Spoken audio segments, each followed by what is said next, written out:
What's the first thing women notice? Your face. That's why you got to take care of it. Simple things like getting a haircut, grooming your face, and brushing your teeth is important. But there's one thing guys miss and that women always notice. It's when a guy isn't taking care of his skin. That's why I'm so excited to have T. Shanley as a sponsor of today's video. T. Shanley simplifies the process of taking care of your skin. They provide you with all the products you need and nothing you don't. Seriously, I don't think some of you believe me when I tell you how much implementing a quality skincare routine will improve your confidence in all aspects of your life. I recommend you start with the level 1 system, which comes with all the basics: daily face wash, exfoliating scrub, an AM moisturizer with an SPF 20 and a PM moisturizer. But and to make it dead simple for you guys, they provide an instruction card in every box that tells you when to use each product, how much to use, and in what order. But because T just sponsoring this video, they're offering you an amazing deal. Just click the first link in the description and get 40% off your first skincare system and free gift. Plus, as a member, you'll get 20% off for life. By the way, one of their new gift options is a silicone body scrubber, which is a $20 value and a complete game changer. Once you use this, you'll never go back to a regular loofah ever again. So don't wait any longer. Click the first link in the description to start your skincare journey today.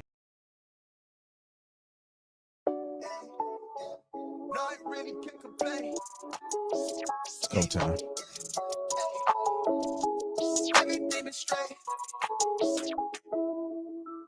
Wave. I'm in it for keepsake, in the field with the cleat lace, beat flip with the bare face and a slick tie, that's what she say. She look good, she a big tease when she bite lip with the winter face. Hella bad, she throwing it back, she bring out my way for the team play. For Pete's sake, I'm above average, I padded my stats. What's going on, fam? How y'all doing? Welcome to Lapeef Sunday. Let me go ahead and introduce the crew. We got Miss One Country Cookie, Payola, Hinks, Biz, Miss Taken, Sham Monet, Louise, me, myself. Lapeef JR, welcome to Lapeef Sunday. What's going on, family? How y'all doing? How y'all doing? Mistaken. She's back. That fast over. Did you learn anything? Did God speak to you?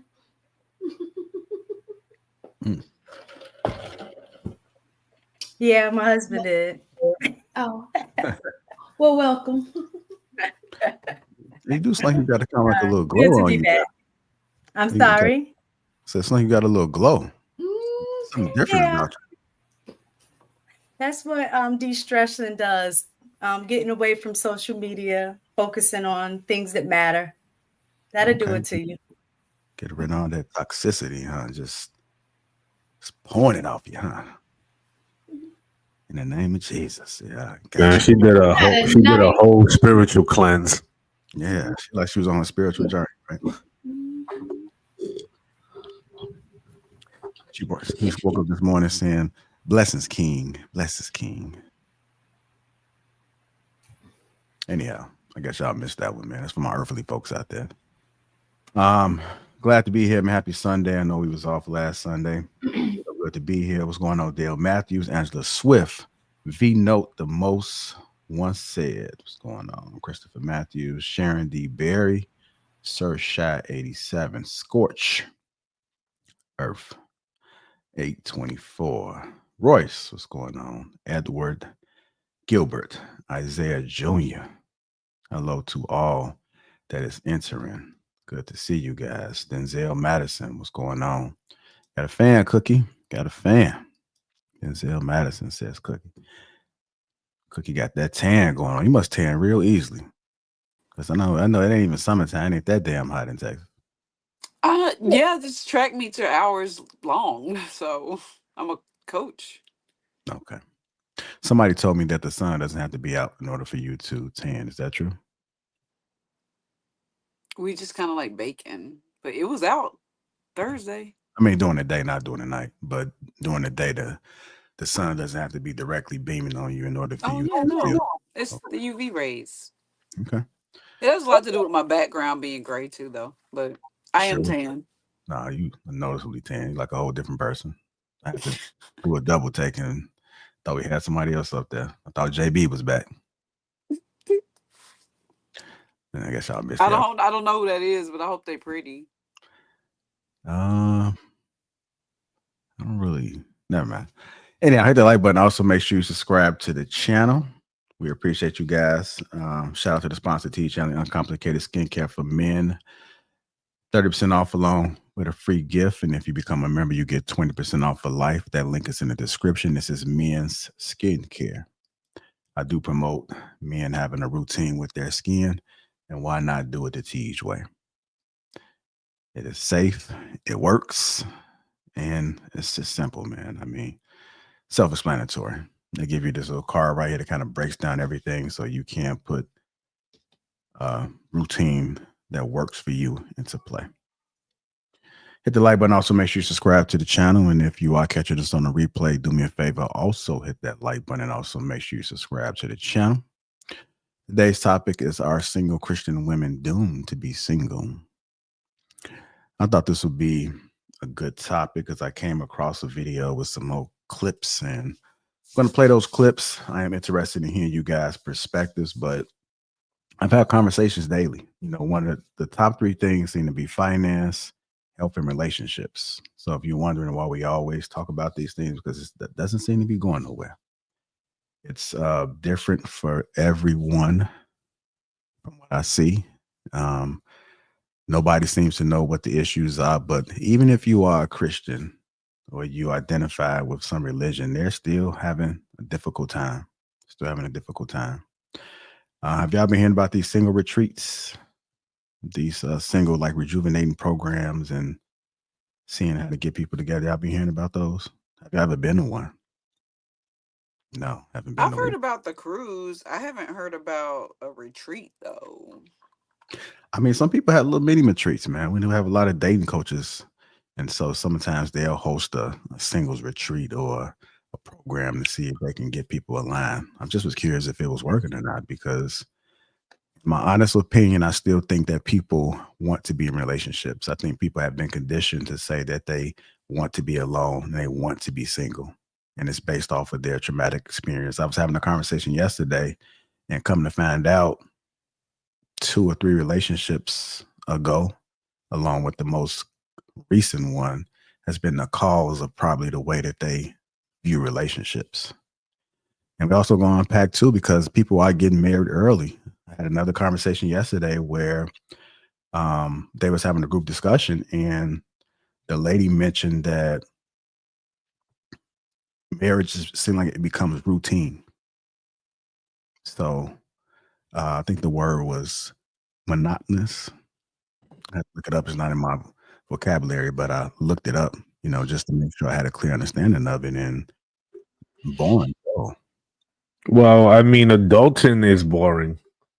Like we all have to work. We all have to make critical financial decisions, not only about our health, about the things that we elect to participate in, and then also the people that we elect to be around.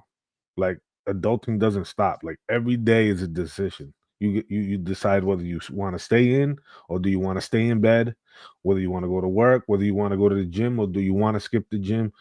Life is all about decisions, and the amalgamation of them, add up to the sums of what you want it to be. You're born looking like your parents, but you end up dying looking like your decisions. And that's just the reality of it all. Like it doesn't have to be boring. Relationships don't have to be boring. It's just that people think that it has to be a movie, but you have to just kind of create your own sort of, the lane that you feel that is comfortable for both of you, right? And not really worry about what other people are doing and what works for them, because what works for them might not work for you. There is no one size fits all to life. and whereas there's no structure, there's chaos as well. So I think people are afraid of work, and relationships are work, marriages work. I was listening. Cool. Who was Well, that? the relationships, people just have to find people that's actually compatible with each other.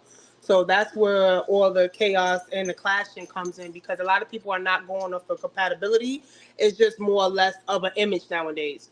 So that's what I feel like relationships is based on. It's based on aesthetics now and not real genuine compatibility or love or like. So that's what I feel like everybody is struggling with. Yeah. And then I think too, in a marriage, there's roles and responsibilities. And I think that I'm more of a like biblical person, right? And so from what I've been learning, that there are roles and responsibilities within a marriage that's supposed to take place, and seeing how people don't understand those roles, um, it's gonna break apart. Like marriage is work, relationships are work. You have to wake up and choose to do this every single day. And so what you'll have is a person have one foot in, one foot out when it comes to how they want to look at these principles that's displayed within the Bible. And then they take what they need and apply it when it's convenient for them. But everything is laid out. Everything is laid out on how it's supposed to work. And if you don't follow it to a T, then this is when things break down. So we got a lot of single folks out here that are actually looking to try to fix it. And one of these things was this single retreat. So I'm going to play this clip. We're going to listen to this young lady. We're going to unpack what she said. If anybody else want to add anything else before I play this? No? All right, there we go. I went to the singles conference on Friday, and my spirit, while I was there, my spirit told me, no mas, por favor. I am not going to no more of these, okay? That rhymed, period. I'm not going to anymore, and here's why. So that singles event was cool because they actually had a mix and mingle session at the end where they put us in a very cool atmosphere for people to talk and meet with each other. Although there was like 3 men there and 300 women, I loved the fact that they did that. I thought that was really cool. But my thing is, you go to one single event, you go to them all. They got the same message, and I'm going to tell y'all what they be saying so that you can know ahead of time. If you feel like you're called to go, go. If you feel like the Lord is telling you to go, go. If you've never been, go. If you want to mix and mingle with other single people, go. But let me tell you, this is going to be the singles conference starter pack. I'm going to tell you what you're going to get, okay? In no particular order. Enjoy your singleness. They are going to compare singleness in so many ways to an amusement park. You should be having the time of your life, okay? Being single, all right? I'm going to stop it there. She did mention something about enjoying your singleness. Like, how do we feel about that message that's put out there? Because we hear it while people are young, or for the young folks, and then we also hear it once people break out of a relationship. Like, why are you so in a hurry to get back into another relationship? Enjoy your singleness. So how do we feel about that? It's I think misleading. that everybody should do it. Everybody should enjoy themselves because it allows you to get to actually know exactly who you are, what you want to do, how you want things done. You have to experience you at your whole full potential. So take time out to actually get to know who you are. I'm single and I've been enjoying it. I do get a little, bored here and there, but overall, I like being single. I'm not gonna lie. And I'm trying to work on when I actually do find somebody without sounding like I'm nagging or being like a pest because I'm kind of set in certain type of ways. So I'm trying to break from that as well. But enjoy it.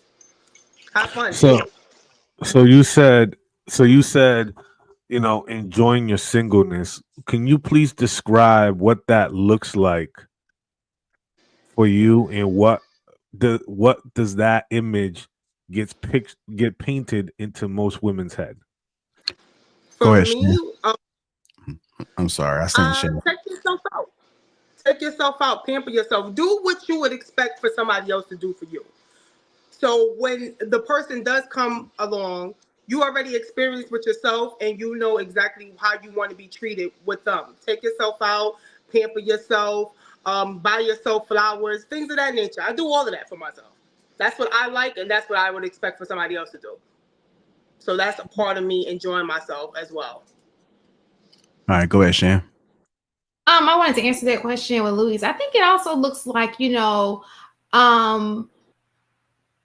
enjoy not having responsibility, you being your only responsibility. It's almost like you tell people before they have a kid, look, enjoy your life before you have them kids, because everything is going to change, right? It has nothing to do without like going out and just being free willy and being sloppy. Absolutely not. It's just saying, hey, enjoy yourself, like she said, get to know yourself, what you like doing, so that when you find somebody who is compatible to that, right? Know yourself. Know what again, know what you like and what you don't like, what you want to tolerate, what your intentions are. Know all of those things before you jump your butt into a relationship. You understand? Bringing somebody else into your situation. Get your situation together. I think that that's what that means. Just being single, worried about you, because when you jump into a relationship, it's going to be about you and somebody else. And if you have children, it's going to be about you and your family. It is no longer just about you. So while you don't have one, heal, be the best version of yourself, so that when you go into a relationship, you are fully healed. You are the best version of yourself, and you can compliment that man. He can compliment you. I understand I understand, first and foremost, thank you for that share. I understand the aspect in which you're trying to lay out as far as it pertains to, not having to be responsible for nobody else or trying to take that burden of responsibility. But I would argue that in life as an adult, you have to always operate as an adult and be responsible for yourself in the spaces that you put yourself into, right? So I don't think the responsibility ever goes away. There isn't like I'm gonna just close my eyes and Jesus takes the wheel.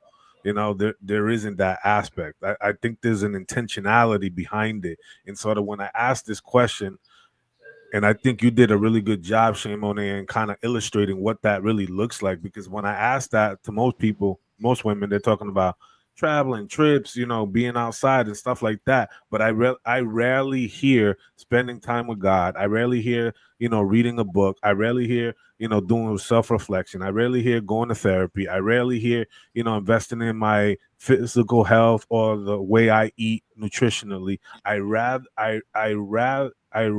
hear, women say, I need to evaluate my circle of friends to make sure that they have the best intention of me and that this is the same crew of friends that I want to grow into the next chapter of my life, right? These are evaluations when you're talking about being single and trying to move into that, usher into that next step. Because I sometimes find that women who are single for 3, 4, 5, 6, or even 10 years, that says, oh, I'm on my journey and all that, and then finally get to the end of the rope and yet don't have any of the inherent qualities that are attractive to a reciprocal partner, Mhm. a man who's already done those things for himself. So when we ask and talk about these things, I would like to really get into the crux of, what does that look like? What is Oh, what is yeah, what is the detail of what that is presenting? You know what I'm saying? I think we're way past the overarching, statements. I think we got to go really into the detail, because honestly, somebody could be sitting here listening or listening to this later and being like, you know what? I never thought about it that way. I never heard anybody speak about it that way. That's an interesting point. Let me think about that more, right? You add more value when you make people think and reflect about their lives, as opposed to making these overarching statements that really don't land anywhere. Hey, you. Go ahead, Cookie. I think it depends on who you saying that to, what that looks like. We can talk about it. I'm not saying I'm opposed to talk about it, but if you tell somebody to have fun being single, it all depends on who's receiving that message. For me, I would think, like, say, like a hoe gon' hoe, a good girl, a Christian gonna find the Lord. So a non-believer gonna do whatever it is that they do. My thing about it is, I think what we should be saying is that people should reflect on the reaction they have to their thought pattern when somebody says that to them. Like, what are you thinking? What do you think they mean when they say that, sis? If you go straight to I'm going back to the streets, that's what having fun for you is, and you have a problem. Like, I think we have to break it down in like Lego blocks for people. But I agree that it should be talked about. I just think it depends on the mindset of the person it's told to. All right, I'm on. Hold on, Viz. Let me play a little bit more of this clip because I do have a few clips we got to get through, and then I'll come to you next. All right? It is just a season. Whether it's been 10, 20, or 25 years, it is just a season. That's what they're going to tell you.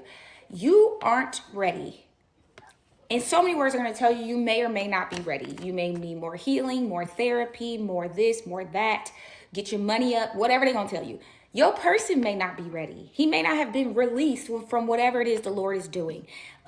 So the Lord is still pruning him or her. Wherever they are on planet Earth, we don't know. And what time they're showing up, we don't know. But you may not be ready and they may not be ready. There's going to be a married person at these events that is going to tell you, when I was single, I took it for granted. That's what they're going to say. And they're going to tell you so much that you need to enjoy your solitude, enjoy your time. Why? Because you have more time to dedicate to the Lord. And that is very true. But they're going to tell you this at every single singles conference. And that married person is going to almost make it seem like they missed their alone time in so many words, okay? Wait on the Lord is going to be played at nauseum. And I love Wait on the Lord. That song hits me right here for reasons. But they're going to play it at nauseum. And the overall theme of a singles conference is wait. Wait. Hold on. Almost said you say wait, okay? Single panels. There's going to be a single panel. It's going to be single women. And it is going to be some particular woman is going to be almost 50 and she looks 30. That's always the case. And then there is going to be men of a certain age that are not married, but they are not single. Just let me let you know, they're probably not single. Now, obviously, I can't speak for every single panel, but they're going to be talking about worldly things. And I get it because the dating pool out here is crazy. So, and they're going to sprinkle in the culture stuff. But those men on that panel probably have a baby and probably have a girlfriend. They're not single and they're not married and they're in their 30s. Anywho, steward your singleness well. Get your money up. Focus on you. Focus on your purpose. Focus on what the Lord called you to do. Steward, harvest, sow, and what am I trying to say? Sow and reap? Yes. And then of course they're gonna beat you over the head with Paul, okay? Because Paul is the GOAT in this department, and he's not wrong. A lot of this stuff is not wrong. It's just you're gonna get the same regurgitation of information, okay? Jesus was single. Well, duh, because he was the Messiah sent to save humanity. So of course he's single. That one I'm sick of hearing. Okay. Now that is the little single conference starter pack that you will get. Tell me in the comments what I missed, because I know there's more.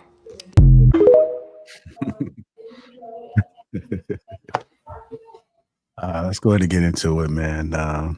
This singles starter pack. What do you guys thoughts? Go ahead, Biz. I know you wanted to go ahead and speak. Yeah.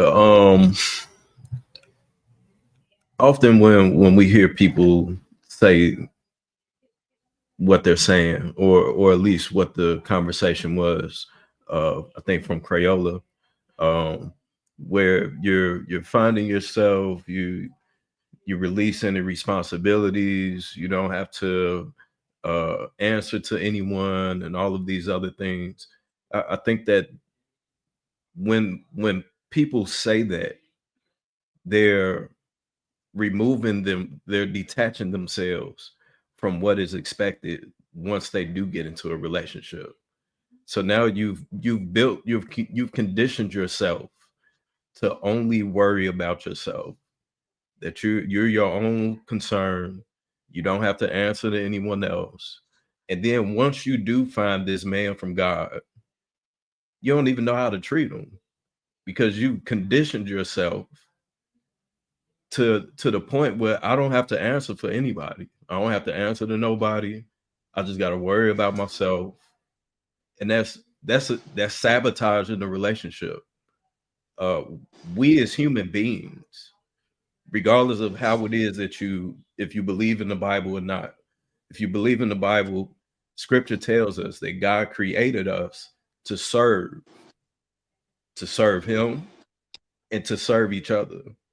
So if you get out of that essence of what it is that we are as people, then what are you conditioning yourself for? You're conditioning yourself to do the very opposite of what it is that we're placed on this planet to do. And even if you're not a religious person, even if you're a spiritual person, or however you want to look at it, how we judge and treat each other is based off of the stewardship that we give not only to other people, but to also society. So if you're that selfish, that your sole focus during this time period is to focus on yourself, then what justice is that doing to the bigger picture? Where did you get out of me saying that I'm only focused on myself? You guys asked, how do you enjoy the season of being single? And that's what I basically explained. But I never said I wouldn't reciprocate everything that I would like to be done for me. I never stated that. So I don't understand how you thought that I was being selfish. Well, often when I hear women say that, that's their sole focus. That's the overarching point of what they're trying to say or do. This is my time period to be selfish. So often, if you've conditioned yourself to be selfish during this time period, that's going to affect you at some point. Because again, once you do get this man of God that you've been waiting on, you've already conditioned yourself to be selfish. So I think that is contradictive. I have a question for you, Viz. So if she's single, what should she be concentrating on, in your opinion? If there's no guy there, because I would assume you're not saying she should just be dating men until her man shows up. So what? Right. So what? Who is she serving? Are you saying serve the community? Maybe nonprofit. Like what should she be doing in your opinion? I mean, you can serve whoever, but again, the what I hear again often when women say that is that they want to be selfish. There's even been women that's been on this panel that will flat out say that this is my time to be selfish. Can I say that in woman terms for them? What he's saying is, when we say that we're trying to find ourselves, we're pretty much getting used to being alone, and then we start liking it too much, and then we end up alone. Like, just in women's terms. Does that make sense? You like it? And again, once they get into a relationship with a man, he's annoying. He's needy. He's annoying. He's this. He's that. Is everything to complain about because you conditioned yourself to worry solely for yourself. But how do you? So my question would be: if you are single, there's nobody. Do you recruit a guy to take care? I'm just trying to figure out what is the alternative in this situation, because I know it ain't nowhere in the Bible say you should just be hopping homes. I can assure you, I ain't read it from the beginning to the end, but I got a feeling that ain't what it says. I never said that is what it said. All that I'm saying is, what does it look like? I'm sorry.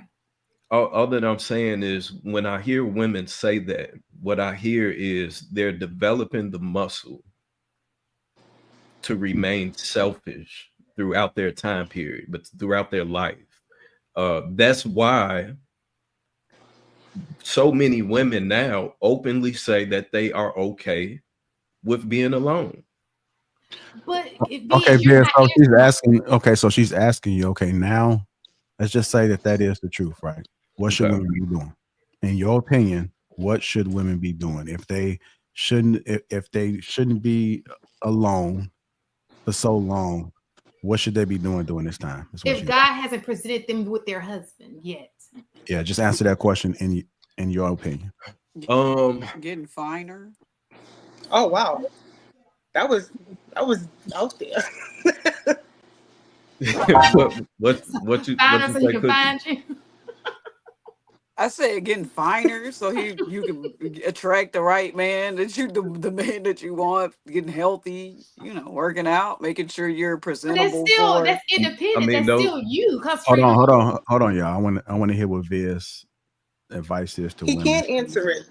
He's not going to be able to answer that. Hold on. I mean, I think the easiest and most simplest response to that is self-development. and where you're making yourself better in those areas, right? But So that's if self-development. I think that's the same thing she said, right? being It's selfish, the same thing. I'm not being selfish. I'm basically enjoying myself. I'm experiencing myself. That's not being selfish. I never said that I wouldn't want to share with anybody, but in order for to know what I like, why not do it by myself until I find somebody? And that way, once I get that person, me and that person will do it together if they want to do this particular activity. That's what I was basically saying.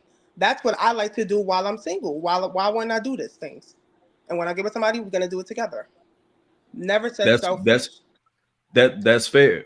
All that I was saying is when I hear women say what you said, typically what they add on to that is that this is their time to be selfish, where they don't have to take on any accountability. I don't have to answer to anyone else. Now, if that's not what you're doing, or if that's not your end goal, and you want to create these scenarios and be this person for that person, then that's Yeah. then that's something different. But I think as a whole, what we hear on the panels is that when women say that, they say that because they want to be selfish. They're justifying why they want to remain selfish and not get into a relationship because they're focused on themselves. I think women who say things like that, sometimes they have bad experiences in the past.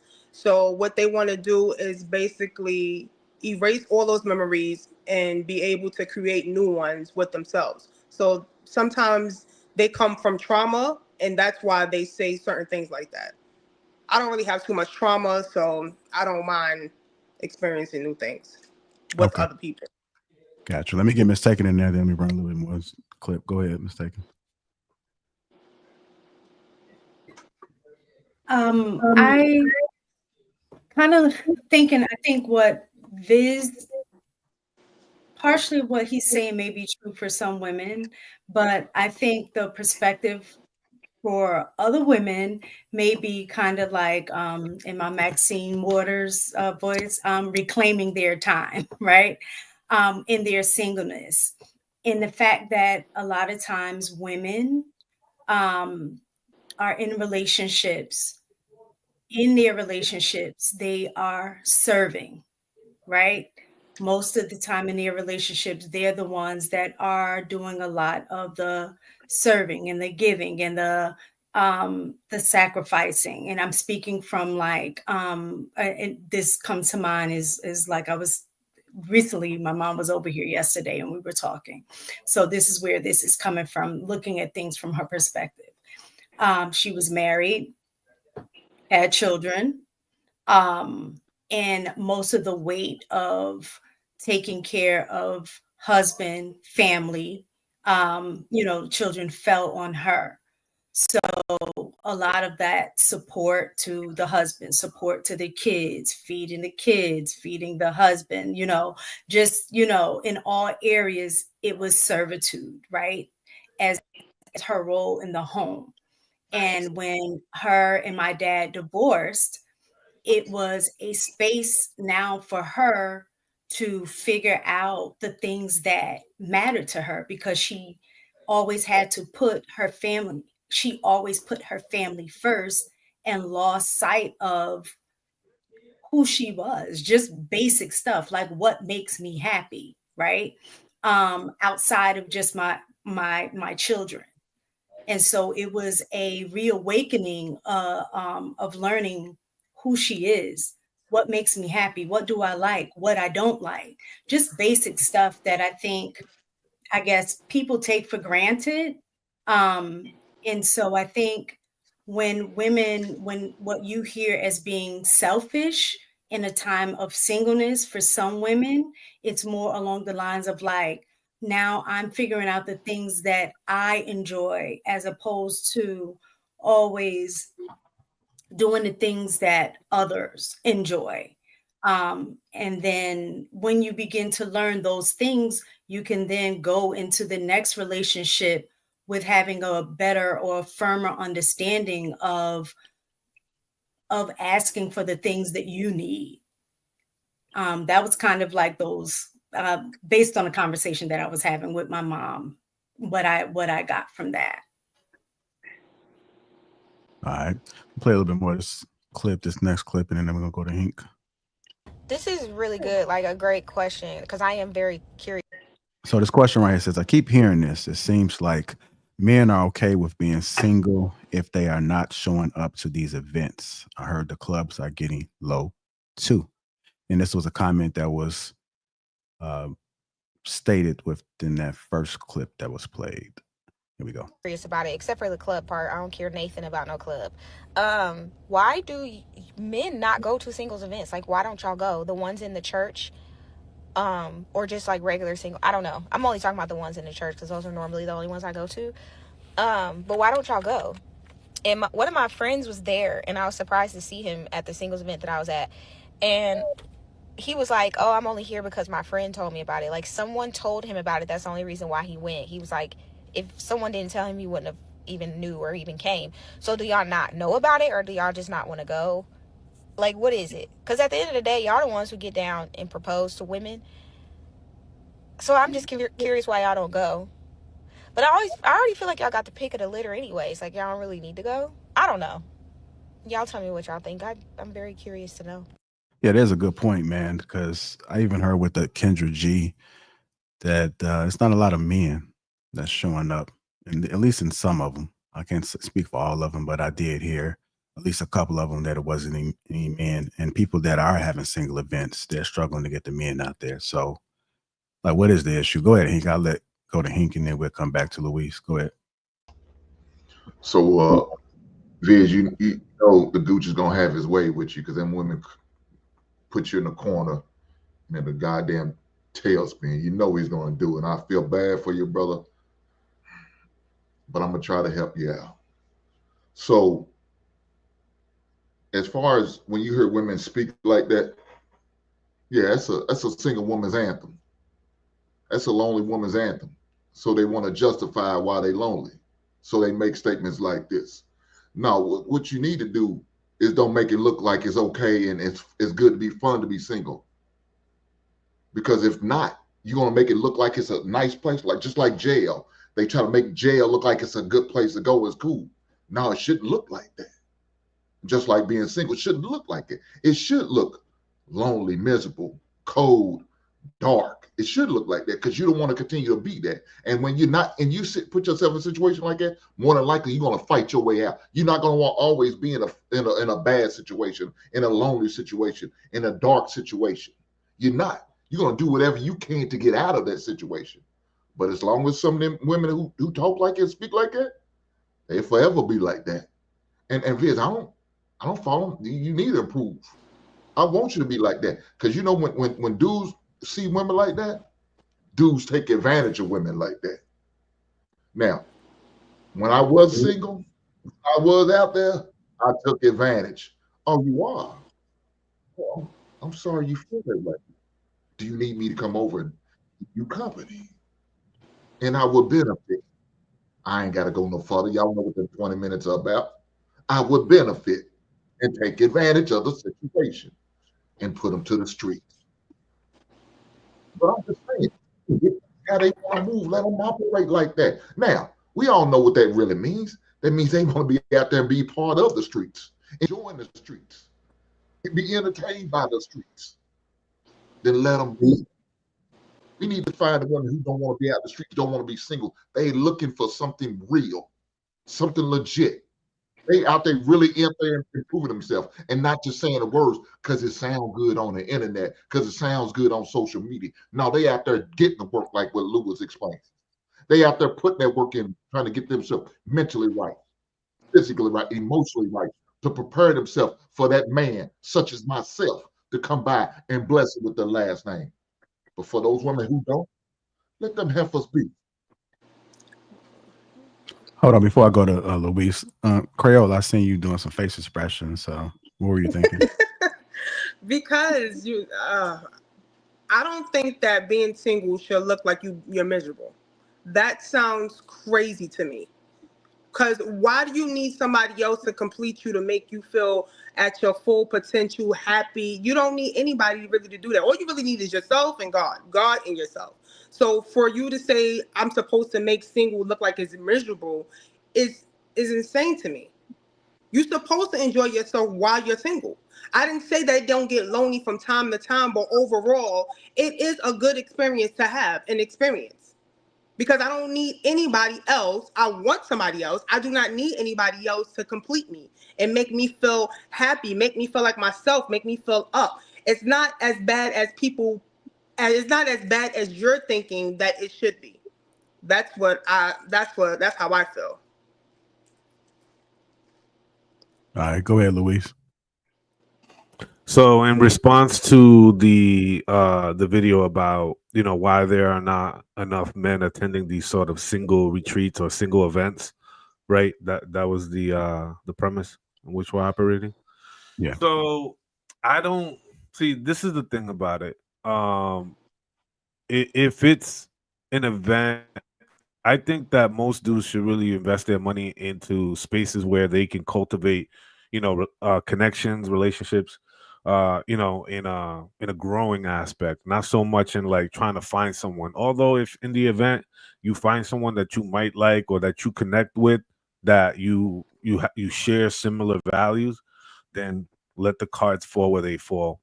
I just don't think that men are really opting to go that route. I don't even see men being outside. I mean, I'm here in New England. I was in Boston last night and I went out to dinner and I went to this one spot and that thing was full of women. And I have not been in the city of Boston. I've been down here in Providence, but even when I'm down here at home, I go out to certain spaces and like women outnumber men like 8 to 9.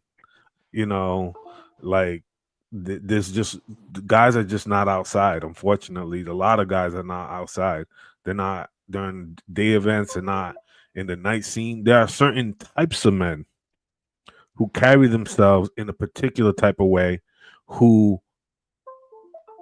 radiate a certain type of aura in which we could easily identify that are not really the best of characters in terms of a long-term fruitful relationship. We could, without a shadow of a doubt, we see those, we know who they are, etc. But I think for the majority of other men, they're not really outside like that.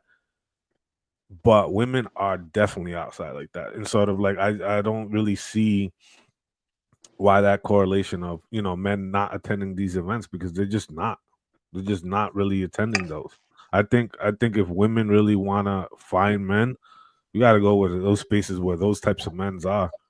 That's really what it is. They're just not at these spaces that most women find themselves to be. All right, go ahead, Cookie. I was just about to say they're not showing up at the singles conferences because they have testosterone and a certain amount of pride. So certain types of men, they're probably the ones that you want, won't be there. You know, like I'm gonna admit that I'm single. This is my last resort, like going out to a singles event. They're just not gonna do it. None of that I know. But I can give you a few list of things, places where you may not think to go that a lot of men are sporting events. Real men like to go to sporting events. Real good men work out. You might find you got to fish out the man whores. Usually they the trainers. The men just in there working out by themselves with their headphones on, wiping the machine when they're done. Usually are good guys. So the gym, uh, uh, farmers markets. Men eat usually most men. A lot of men eat healthy, like good men. They're out there at the farmer market or doing. I'm in the country, so we have farmers markets. Just random places, even the grocery store. He out buying his own groceries. I mean, so when you're forcing it, it's always going to be a fail, I think. You just got to kind of bump into people. But sporting events is number one. And don't go to sporting events in high heels. That's a red flag for men. Cookie, you know what sporting event attracts the most amount of women? What? Boxing. Boxing events You don't know how many boxing events I've been to where I walked in and there's like a convention of women like almost everywhere. Really, You know, I've never been to a I've boxing I've, match. I've been I've been to CE fights in New England. I've been to them in Philly. Even when you go to Las Vegas, a lot of women attend those events. A lot of Y'all them need to start going to Well, football games, basketball that games. too. But it just in my personal experience, I have As a seen a lot. fan, though, like Yeah. not as a well, person. so we talked about this last weekend, I think. Men as a whole arguably aren't in the church as is, right? And on top of that, most of the men that are in the church, they already cuffed. You know, they're already cuffed up with somebody. Me and JR, we was talking about this the other day, and I think he mentioned this as well on the last show. But I personally don't know too many men that are single. Most of the men that I know, they're already cuffed up. So I think to Cookie's point, as well, the men that are single, me personally, while I was single, I would personally never go to a singles event. I'll never go on a dating app. That's just not my vibe. To me, that does come off a bit desperate, but to each his own. Some people they just move differently.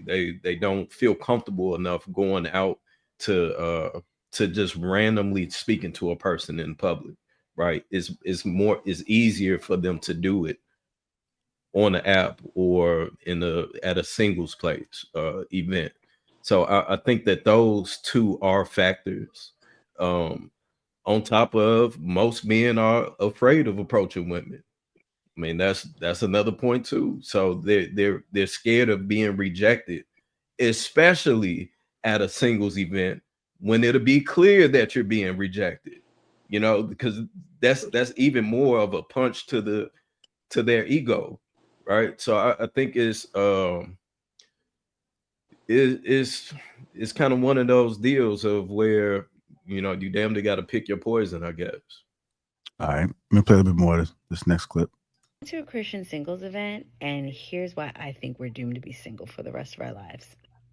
That was a bit dramatic, but let me tell my story. So I went to singles night at Union Church's Charlotte campus. Now, I don't go to that church, but I started following Pastor Stephen since he was a guest pastor at my church earlier this month. And when I found out that he was writing a book on dating and relationships, I was interested because, listen, your girl could use some divine intervention in that area. But I'll be honest, I didn't want to go at first. I figured it's a Christian singles event. There's going to be 11 women there and like 2 men. Plus, they were advertising it as a conversation that you wouldn't expect to have at church. And I thought, I've heard enough of those modern dating and relationship podcasts. I don't need to hear any more, especially not with a biblical spin. Instead of having meaningful conversations about finding and building Christ-centered relationships, the event was a Q&A about superficial stuff, like mostly whether to settle for someone who does not earn 6 figures. Like, that seemed to be the hot topic of the night. People were asking that same question over and over again. And honestly, all that I took from it was that we're focused on the wrong things. As Christians, we're called to be set apart. We're supposed to focus on things like love and faith and character, but we're focused on the same worldly things as everybody else. Money, status, height. It just feels like we're missing the point when it comes to dating entirely. And don't get me wrong, I'm not saying that finances don't matter. I think it matters when you're building a life with someone, but we're not even at that level. I'm gonna stop it there because that has been a topic of discussion as far as the churches and the leaders in the church seem to be focusing on trendy things and clout chasing, and it seems to be a difference when it comes to people even having respect for the church. People have turned their heads because it seems like it's all for money. And now we are just seeing people out there. What are your thoughts about the topics that's being discussed? Do you think the church has changed? And I can give y'all a history lesson. go ahead. The church started out wrong. Okay, we can start in the Christian Crusades. We can go far back, but I'm gonna just tell you this: it's a control mechanism. Okay, some people have their hearts in the right places, like the church under the bridge down the road from my house. It's literally under a bridge outside, but collection plates are going around 3 times, and what did people expect? Like, I don't. We just like there was a mass decision to put us in last place in the economic stance. There was a mass decision to make us all Christian. It is in the history books. Okay, whether you're Christian or not, I'm not pissing on the fact that you are. But what I'm saying is, what do we expect from our community where the whole foundation of Christianity started with force and money that they wouldn't let us touch, and that we had to wear white gloves to collect the white man's money? I mean, I don't know. Well, yeah, that's not the start of it though, Cookie. I get it. I know where you're going back, further back. But I'm saying when they commercialized it, that doesn't mean that the message didn't get spread the wrong way. I mean, and that's just what it is. Me and these niggas in Gucci suits and helicopters. Like, what do you expect them to say at a singles event? I just don't. I don't know why people are so surprised, especially the Christians that go there every Sunday to get doomed to hell. Go ahead, Shan. I don't think that I said that. I think that's unfair. I don't think that that's most churches. I just think those are the churches that we focus on, right? The big mega churches. Everybody wants to be a part because they're telling you everything you want to hear, and they focus on money and getting your bag up and everything that's popular. But there's still some small churches that are about, Christian. They don't care about all that. Like I said, I have a church I go to. He'll pray for you any time of the night. Mistaken used to go there. He'll pray for you, and he just lives. I mean, you can tell his life is about the Lord. It's me to call you out mistaken, but I'm just saying I ain't seen you in a while. My mama said the same thing when she came over yesterday. Yeah, because your whole family used to, right?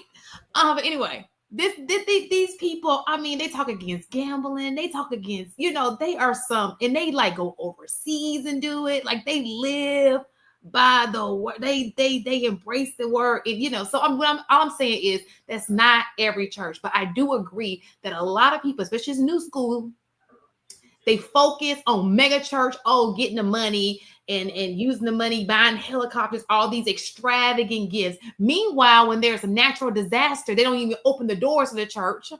What was that in Texas? Don't even open the doors of the church Joel down to here in help Houston. people. And I'm like, what? Y'all remember that? Bruh. That big old church, and you wouldn't even let people in who are drowning outside. Like, it was crazy. I wouldn't let you Negroes in either.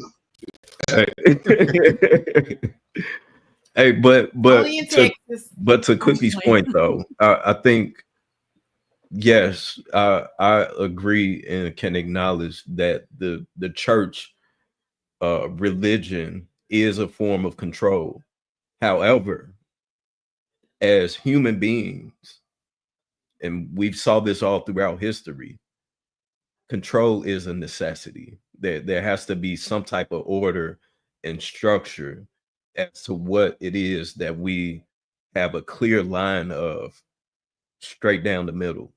So I get what you're saying with that, and there are people that abuse it clearly, but that's something that is absolutely needed in society in general. All right, hold tight. Let me play. I agree. Clip. After the Q&A, there was supposed to be a mixer, but I didn't know what was going on with that. There was no clear direction. We exited the auditorium and we were ushered out into the lobby. You know, people were hanging out, taking pictures, waiting to get their books signed. I saw a couple of church hugs, you know, side hugs, but I don't know that I saw any like actual connecting or like men and women like talking to each other. It's like we can't or we won't even have basic conversations, but we are so concerned about earning potential.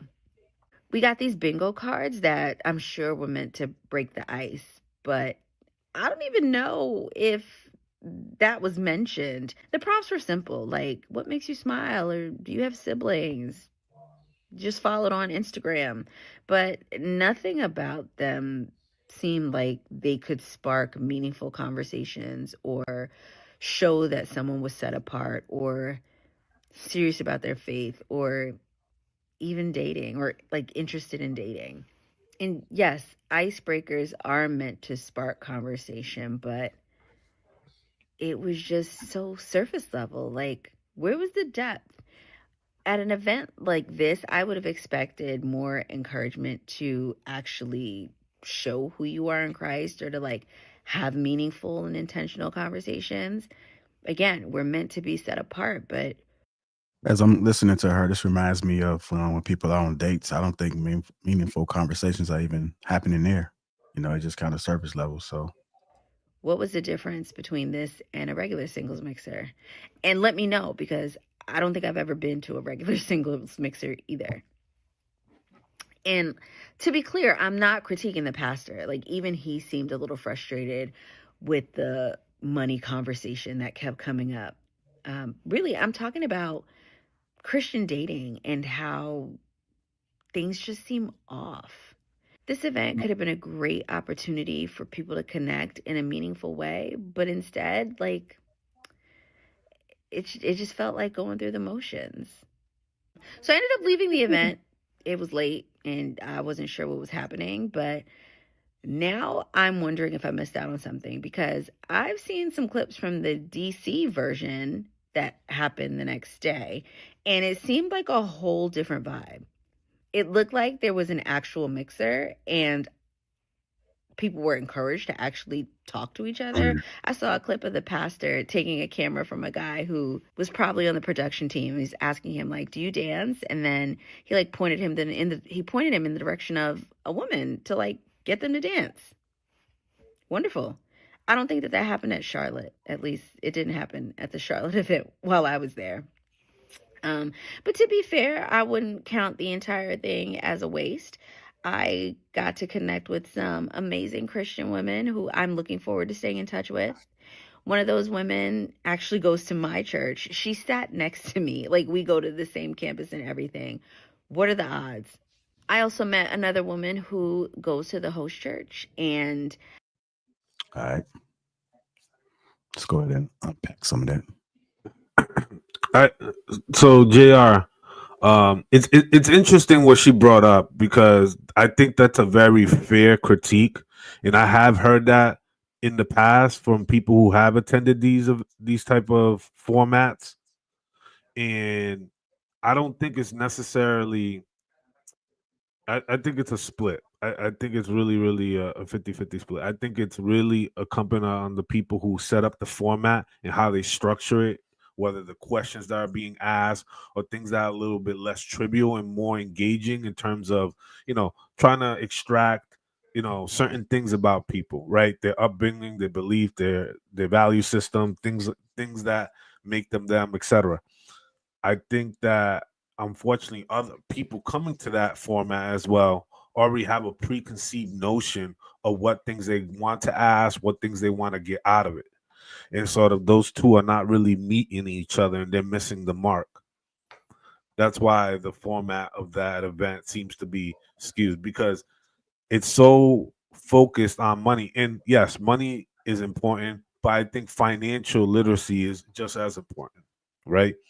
I think having the conversation about, what did your parents teach you about money? What are your priorities or views on investing and saving and um, in buying assets? right? I think it's a larger conversation as opposed to like, how many figures do you make a month or a year?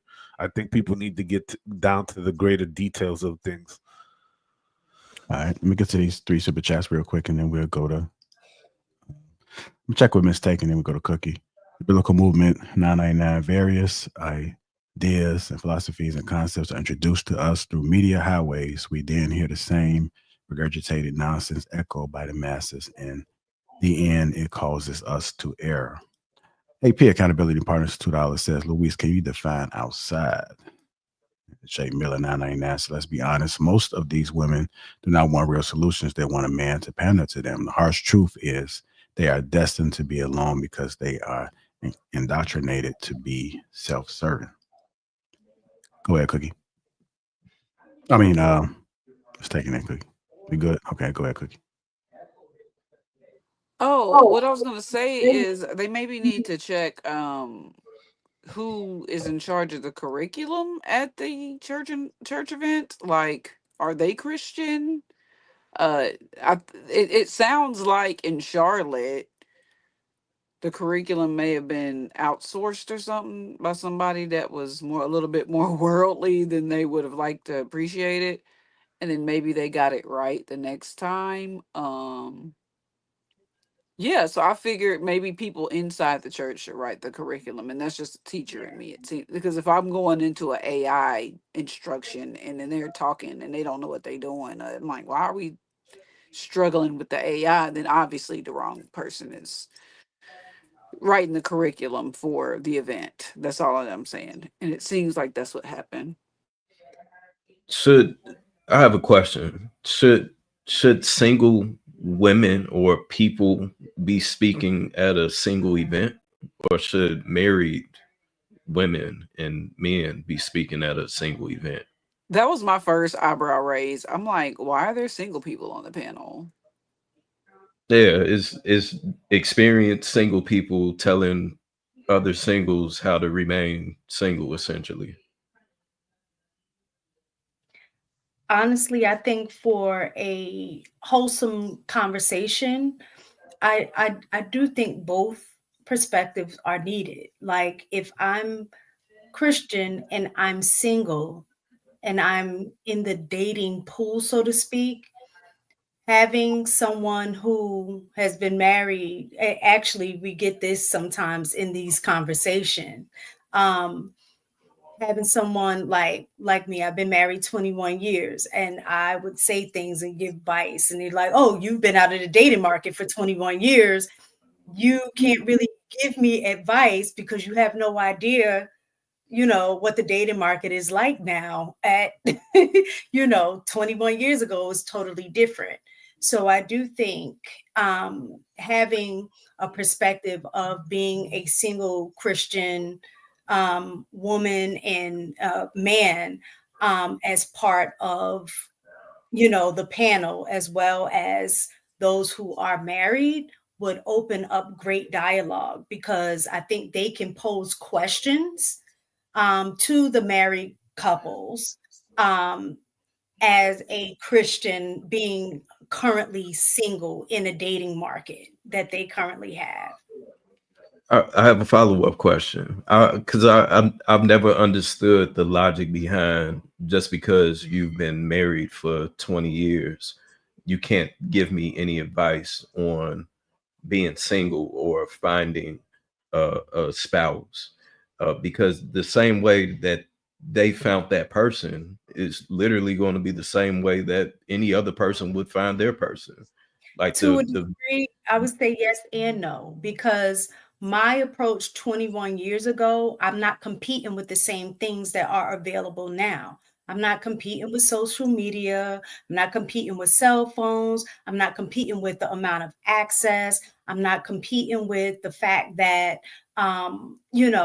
the opportunity of going out. Like back in the day, we communicated, right? There was a lot more level of communication, between men and women. If they went to a party, they actually danced. They wasn't holding up the wall, just watching, seeing what everybody did. We interacted more. Now this is a different kind of generation So the way my husband approach or my approach that would have worked in the 90s may not necessarily work with the generation, especially with the way that I see young girls moving like in high school or just out of high school, have just graduated. It's very different than the way we moved back in the 90s. So Wait a second. those are going to look a little different. The tactics are going to look is a how they said, but it's the same game, different players. So even though the players are different, there's still a different process that you may go to get the same result. All right, let's go to Shan, Luis, and then Viz. Go ahead, Shan. I see what Viz is saying. I think that it's important to have a well-rounded panel. So you can have new love, people who found love in this generation, right? People who have been in love like you, mistaken, because you guys have something different to offer to the table. You understand what I'm saying? So I think it shouldn't be one or the other. Why not both? Or maybe somebody who's newly engaged as well. Like all those people on the panel, not just a bunch of single people. Because I agree, single people like, Negro, you single too. You look like you need to be out here taking some advice. Like, what the hell? I'd rather hear from people who have done it, even if it's been years ago, because maybe you can give us something totally different from what worked, because I think that we always like to rewrite what works when we really just have to go back to the drawing board and just see, like, no, this work. You don't have to change what's already working. We try to change it, but we probably shouldn't. But again, you should definitely have people of different times. Nowadays, this work, I found my husband a year ago, 2 years ago. So they're well aware of the social media and all those things. I found my husband 20 years ago. I found my husband MySpace was going on. Whatever. A whole panel of people of different generations. Because you're right, it does change, but we still need to hear the message. And then the single people just need to be single in the audience, taking it in. All right, we're gonna go to Luis. Let's make sure we try to keep it, like 1 minute 50 seconds, y'all, so we can kind of keep the conversation flowing. Go ahead, Luis. Yeah, I really like what Miss Taken had shared. I thought that was really beautifully said. I also echo the sentiment that Shan Monet has shared as well. I think that the biggest problem, like everything aside, like let's just put everything aside. What it really comes down to nowadays is communication. There is no more effective communication. People do not communicate the way that we used to communicate before. Today's form of communication is lazy. And everything, there's too much room for interpretation. There's too much room for misunderstanding. There's not enough room for grace. There's not enough room for growth. There just isn't an organic process of communication. People have really, really gotten very comfortable with long distance, texting or online versus really in space within community of people. And sort of communication today is a lost art. Even what we're doing up here, sharing, giving each other, personal lived experiences, things of that sort, is a form of communication. And we're communicating to a broad audience who is currently listening or will listen at some point later on down the road. But I think it's very important that the emphasis, because you can like someone, but if you don't really communicate with them well and you misunderstand them and like everything about them, and you're not really paying attention to the cues, you're just going to miss the mark. And there's just going to be a bunch of frustration built up over time, and this misunderstanding of that person doesn't really care about you or they're not interested in you. And I really think that just starts at the home. These schools are not teaching these kids or preparing these kids, how to effectively communicate, not only with themselves, with other people, but even with adults who are out here and have been out here for a long time working and participating in life. So I just think that we got to get back to like brass roots, like really effective communication, that really starts at the home, because that's really where a lot of this stems to. Okay. I'm going to get this super chat in real quick, and I'm going to go to Hink. Or I'm going to play a clip. It's a short clip, Hink, and then go to Hink, and I'm going to get Viz in there. Scorch Earth 824 $5 says, why, if you are single, finding yourself find yourself going to single conference.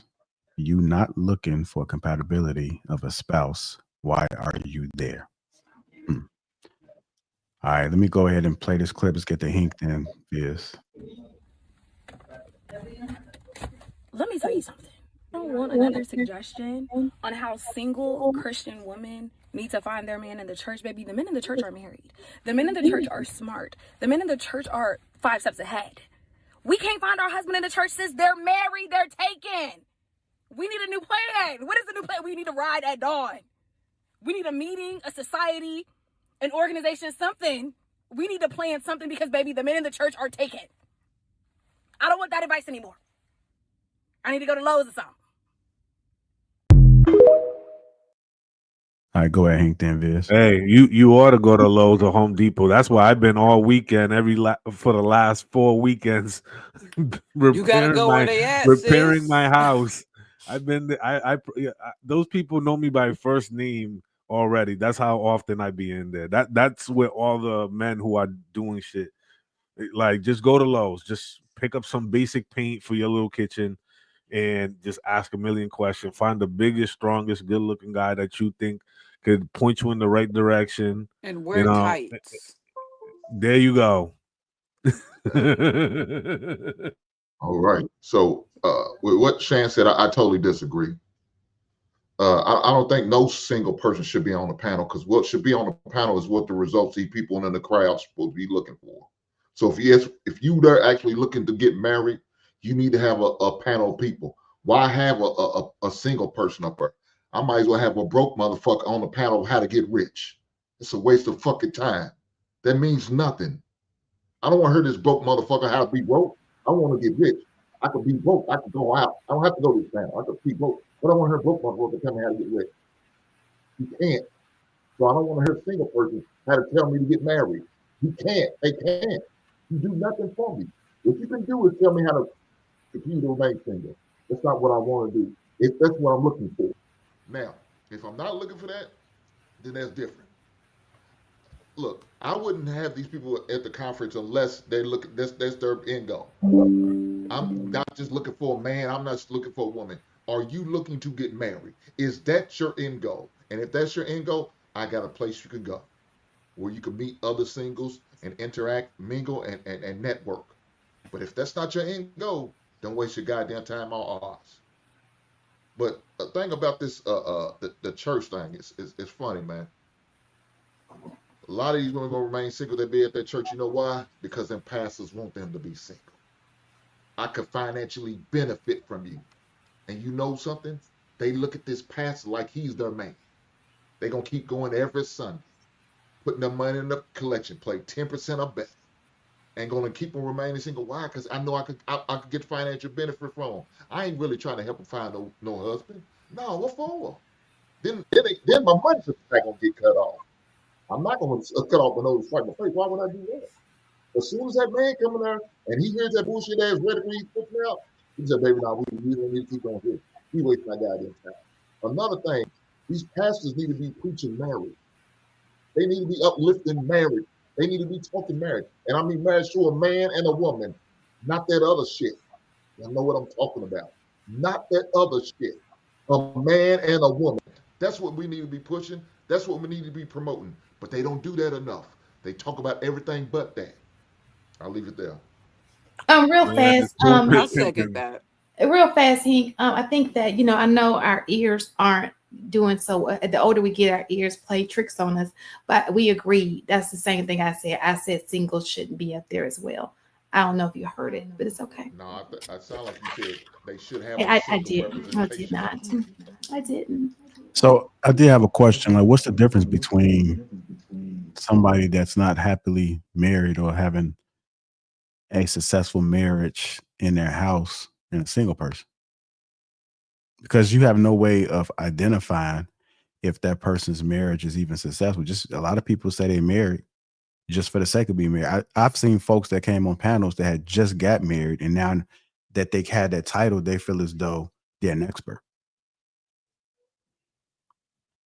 Well, they need to just shut up. So even if somebody pray it's last. Oh, I'm sorry. Go ahead. Hey, Hank, check your audio because I think you're saying some good things. I was trying to adjust it while you was talking, but yeah, it's like you're not talking directly to it. It's muffled. Yeah, it's kind of dropping out. So just check your and I don't know if you got to position the mic differently, but just check on that. Go ahead, Viz, while Hank is doing it. Well, yeah. I mean, just going back to the to the dating scene being different. We all just agreed when the young lady was saying that people aren't having the conversations at the table to get to know each other, right? That's the basics of dating. So again, it's maybe the way to get in front of this person is different, possibly, right? We have dating apps, we got social media, we got single events. You'll talk to them one way through the phone, through the internet. You can come off however, whatever way you want to. But as soon as you get in front of that person, you now have to go to the traditional things that have always worked all throughout time in order to build and have a relationship with this person. So to me, again, that logic just doesn't make sense because it's still the same formula in order to find a husband or a wife. Just the tools that you use to get in front of the person is different. Sure, but you still have to show yourself approved in order for that person to choose you. The other part too, I think, with as far as with the churches and what it is that the pastors are pushing, I think that they're focusing on what they're giving because the church is primarily made up now of single women and single mothers. So they have to appease to them in order for their numbers to not go down in their congregation to not be this to not dwindle. So we have to play it safe. We got to play it safe in order to not say anything that's going to upset the masses or for it to go viral and for this church or pastor to now be canceled. So I think that plays a big role of it too. All right, go ahead, Hank.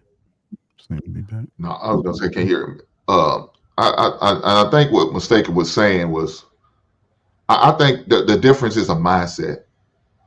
I think that's the mindset of individuals that are more so different than it was like you was talking about in the '90s compared to now.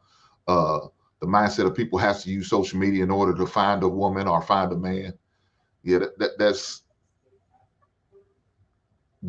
I think is what the big difference is, in my opinion. Yeah, but Hank, that's that goes to the issue that Viz had brought up. There are like legit maybe 1,000 different dating apps out there from all different ranges, whether it's for heterosexual people, whether it's for whatever, for marriage. There are a ton of dating apps out there. There are a ton of, you know, single events, mixers, throughout the year. There are a ton of retreats, single retreats. There are all these things that are all geared and catered to helping people find their person. And if we look at all of those holistically, what percentage of all of these modern conventions are yielding to relationships and marriage? It's a small Well, look, percentage, but it's a small percentage. But yet the fees of the dating apps, the subscriptions of the dating apps, the administration fees to enter these events, the the cost and the different levels of the packages, those keep going up.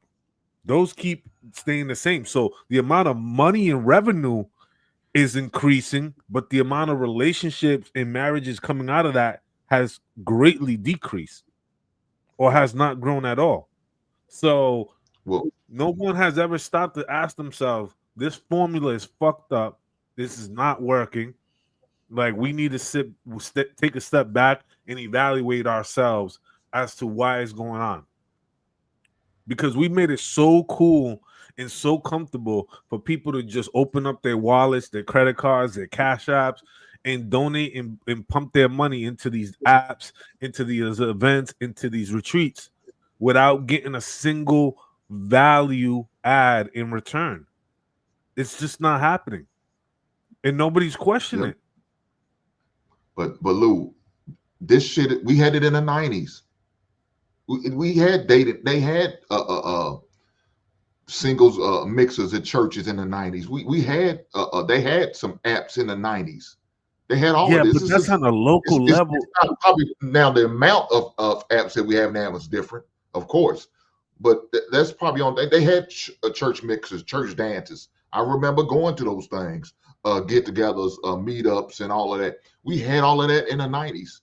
Again, I just think the mindset of individuals is probably the biggest difference compared to now, and the way that some people choose to communicate differently than they did back in the days. Like I said, we was forced because everybody, unless you had some type of money, you didn't have a cell phone. So you call a landline. You know what I'm saying? And thank God for call waiting. You know what I'm saying? You could be talking to one woman. I did this. Talk to one chick, another chick beep in. I'm clicking over. Hold on. Oh, it's my mama called me. Let me call you back. You know what I'm saying? We did that. That's what we did. And you maneuver and operate such. You didn't have the option of calling on the cell phone and go ever where somebody could keep track. You didn't have that. You had to write your number on the napkin and keep it moving at the club. These are the things we had to do. It's just, like I said, the mindset was different. Now, I understand what Viv was talking about, saying men are afraid to talk to women. Yeah, but and I understand. I don't believe in it. I don't buy that theory. But I do see why they can be, because they're afraid of being Me Too. Or they're afraid to get publicly humiliated on social media because somebody got rejected or turned down. You know what I'm saying? That I kind of understand that, but at the same time, I still believe in going there and get what you want. All Well, right. yeah, Hank, there was on a previous show when we was talking about it, you had explained how you was at the bar or club and you was standing next to a guy that was looking right at a chick and never said shit to her. So Never said nothing to them. and we see it in the comments where men will make up excuses as to why they won't. So, and women would say the very exact same thing, where they'll be at a bar and it's 10-3 ratio, and men aren't approaching any of the women. So whatever the case may be, it's clear that men aren't doing it. We see it all the time. So all I'm saying is, and that's always been a thing though. Same just how back in the day when we used to go to the mall and whoever walk away with the most numbers, it was some of the guys never even partook in it because they didn't want to accept the rejection. You know what I'm saying? So that has always been a part of the game. I think that is just with the internet now, we see it on a grander scale, but it's very much a factor though. Okay. Let me play this clip and then we'll go ahead and continue the conversation. Got back from a singles event at Change Church in Duluth, and this is all I'm gonna say. If you're a single man and you are looking to get into a relationship or date or find a good woman, bro, I haven't seen that many women in one place since I went to a Beyonce concert years ago. I haven't seen that many women in one place since I was on a college campus. It was incredible. I was overwhelmed, overstimulated, but in a good way. Beautiful women everywhere, bro. Everywhere you turn your head, a gorgeous woman, a gorgeous woman, a gorgeous woman. And they're at a church, you feel me? Like this was a Friday night. We're all in a church listening to a sermon. There was praise and worship. They had games at the end of it. It was like one of those old school lock-ins. You know the lock-ins we used to do when we were teens? It was like that, but we just didn't spend the night. It was phenomenal. You know, I'm in a moment of reflection right now, so I wasn't really looking to meet anybody. But if I was, it was like a freaking kid in a candy store. Like, it was crazy. It was crazy. So shout out to Change Church for an incredible event. If you've never been and you're in Atlanta, Definitely stop by for one of their services or one of their events because wow, wow. And y'all know I'm not the most religious guy in the world, but I felt so comfortable. I felt so welcomed. It wasn't like I had to walk in there with a suit on and be screaming Jesus' name to be accepted. It was just real regular. We just happened to be at a church. It was dope, man. It was dope. He wore a raspberry beret. He said, I haven't seen this many women since a Beyonce concert. Nearly took me out. You know what's so funny about that though? Uh hey, today is February 9th. Next weekend is Valentine's Day. I think it's like Friday, if I'm not mistaken. But obviously it moves into the whole weekend. If you are a mildly attractive brother, you know what I'm saying? Go get a fresh haircut. Go treat yourself like the king that you believe that you are. You know, get yourself a nice suit if you don't already have one, and take yourself on the town. You know, bring one of your single boys. You know, step out into a couple spots, and I promise you, that weekend you're going to walk into a spot that's going to be packed full of women, like if it was a Beyonce concert. I'm telling you, this weekend is going to be a sea of women. I was just out last night for a little bit, and it was the same exact thing. So trust me, like you're practically not fishing in the ocean; you're fishing out of your own bathroom tub at that rate. Yeah, if you guys are in Chicago, um, Angie D. Lee, which she's been on a couple shows and live shows, but she's doing a speed dating event on Saturday, February 15th from 6 to 9. So if you are in the Chicago area and you are single, men and women, screenshot this right here and make sure you guys attend. I believe that Outlaw Law, which is on King Talk and some of the other shows, he will be there, and I think he may be got a little segment as well. So if you are single and looking to mingle, make sure you guys connect with this speed dating event. Can I do have a question, and this was, I guess, something that was said earlier, just kind of out of curiosity. I hear a lot of times when women are saying that they're okay with being single. I think many times men or others perceive that to be like, oh, they just can't, find anybody, so they're saying they okay with being single, right? Um, or they're saying that they're choosing to be single. I think is a little mixed in terms of it is true, like if I can't find what I'm looking for, then I'd rather be single. Is still in and of itself is a choice, right? So that is a choice. But I guess what I'm asking is that I guess I don't understand I know the easy answer that everybody says, but I just kind of want some understanding behind it is when men are single, do anybody, like if they say, no, I'm good being single, do anybody question the fact that they say that they're okay with being single and accept the fact that they're good with being single?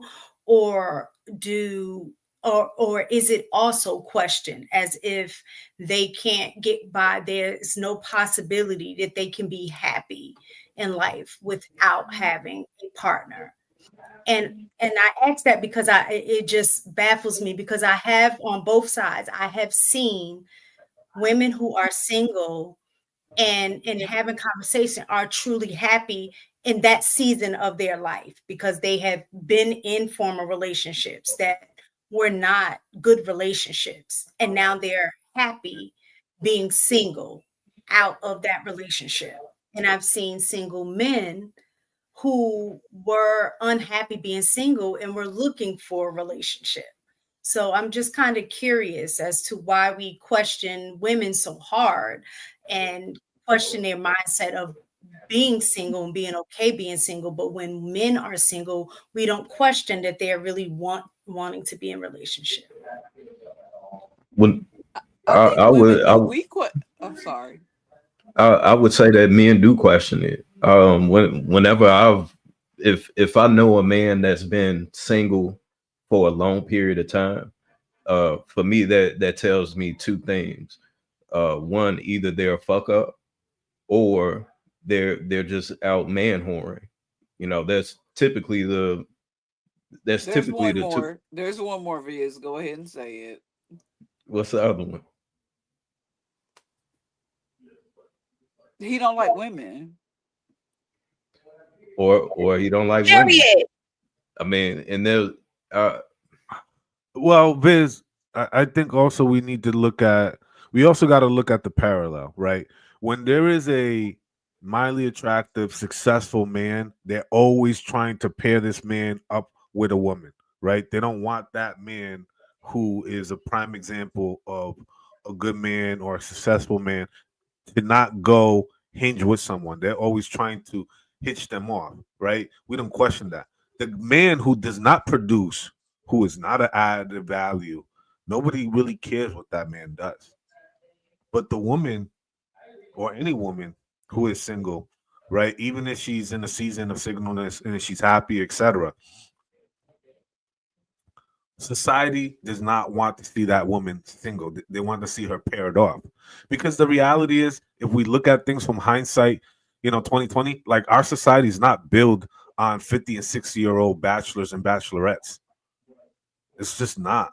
Like, this is the only time in history ever where we see so many people single and not married or not in a relationship at the rate as it is. This has never really been a thing. So this is more of a new phenomenon than anything else, because there isn't a precedent example that we could really juxtapose it to. The I reason might be breaking cis code, but is that everybody will not be married, right? Everybody will not find a partner. That's just facts. Just numerically, that's impossible, right? At some point. So I do agree. If you are seeking relationship, and this is for men or women, you are going to have to do the individual work that you're going to need to be like the best version of yourself, and even what you think is the best version of yourself. If you're the only one judging that, there's still more work to do, right? Because when you're in relationship with someone, there are going to be adjustments that are going to need to be made even within that. So if like we said, numerically, it's impossible that everybody's going to end up with their one, or everybody's going to end up in a relationship, then in those conversations, those people who are going to be single, I think there is something to be said about being happy. Like I think singleness is a position, but doesn't have to be a state of mind. And those are two different things.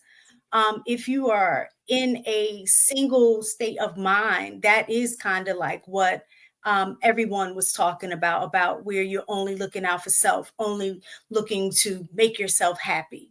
But when you are not in a single state of mind, but you're in a single position, you're still serving others. That is, you're spending time with your family, you're serving family, you're building relationships with your friends, hanging out with them, doing things like that. Having other relationships outside of just being with your mate is very important as well.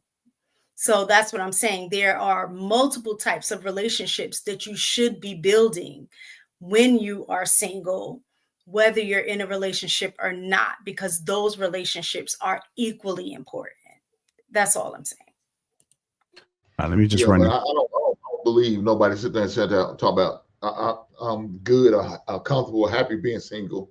I choose to be single. No, you don't choose to be single. You ain't got no choice but to be single. It wasn't because of your choice. Nobody chose your stanky ass. So please believe you ask that same question. Well, when somebody come up, then all of a sudden, well, if the right person come along, I thought you choose to be single though. Even if the right person come on, why would you get them? If you choose to be single, you happy and all of this good stuff there and there, you enjoying the single life? No, because you really don't want to be single. But reality puts you ain't got no choice. You got to face reality and live with the consequences of whatever decisions you made throughout your life.